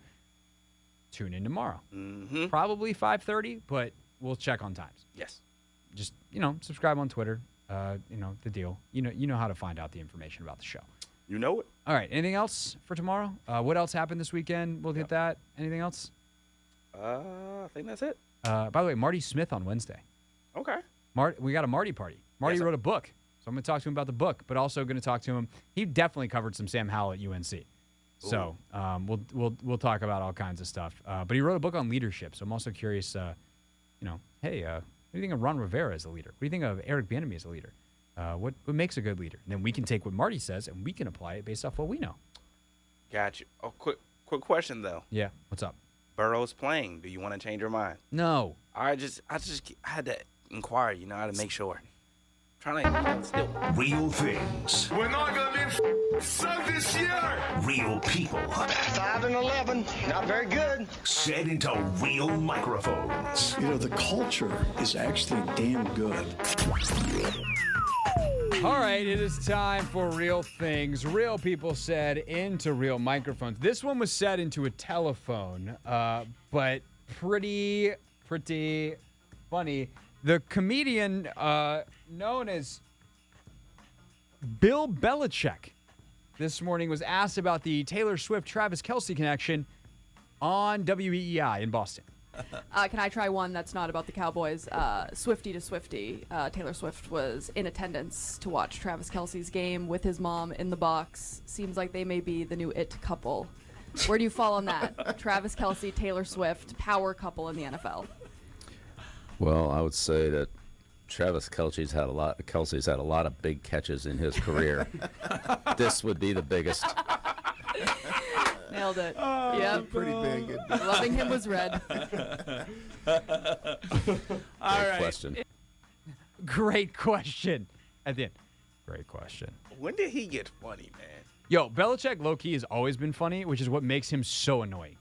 Like, you've seen the pictures from Randy Moss's Halloween party back in the day. Oh, yeah. Like, there's a human under there. Yeah. He doesn't want any of us to see it.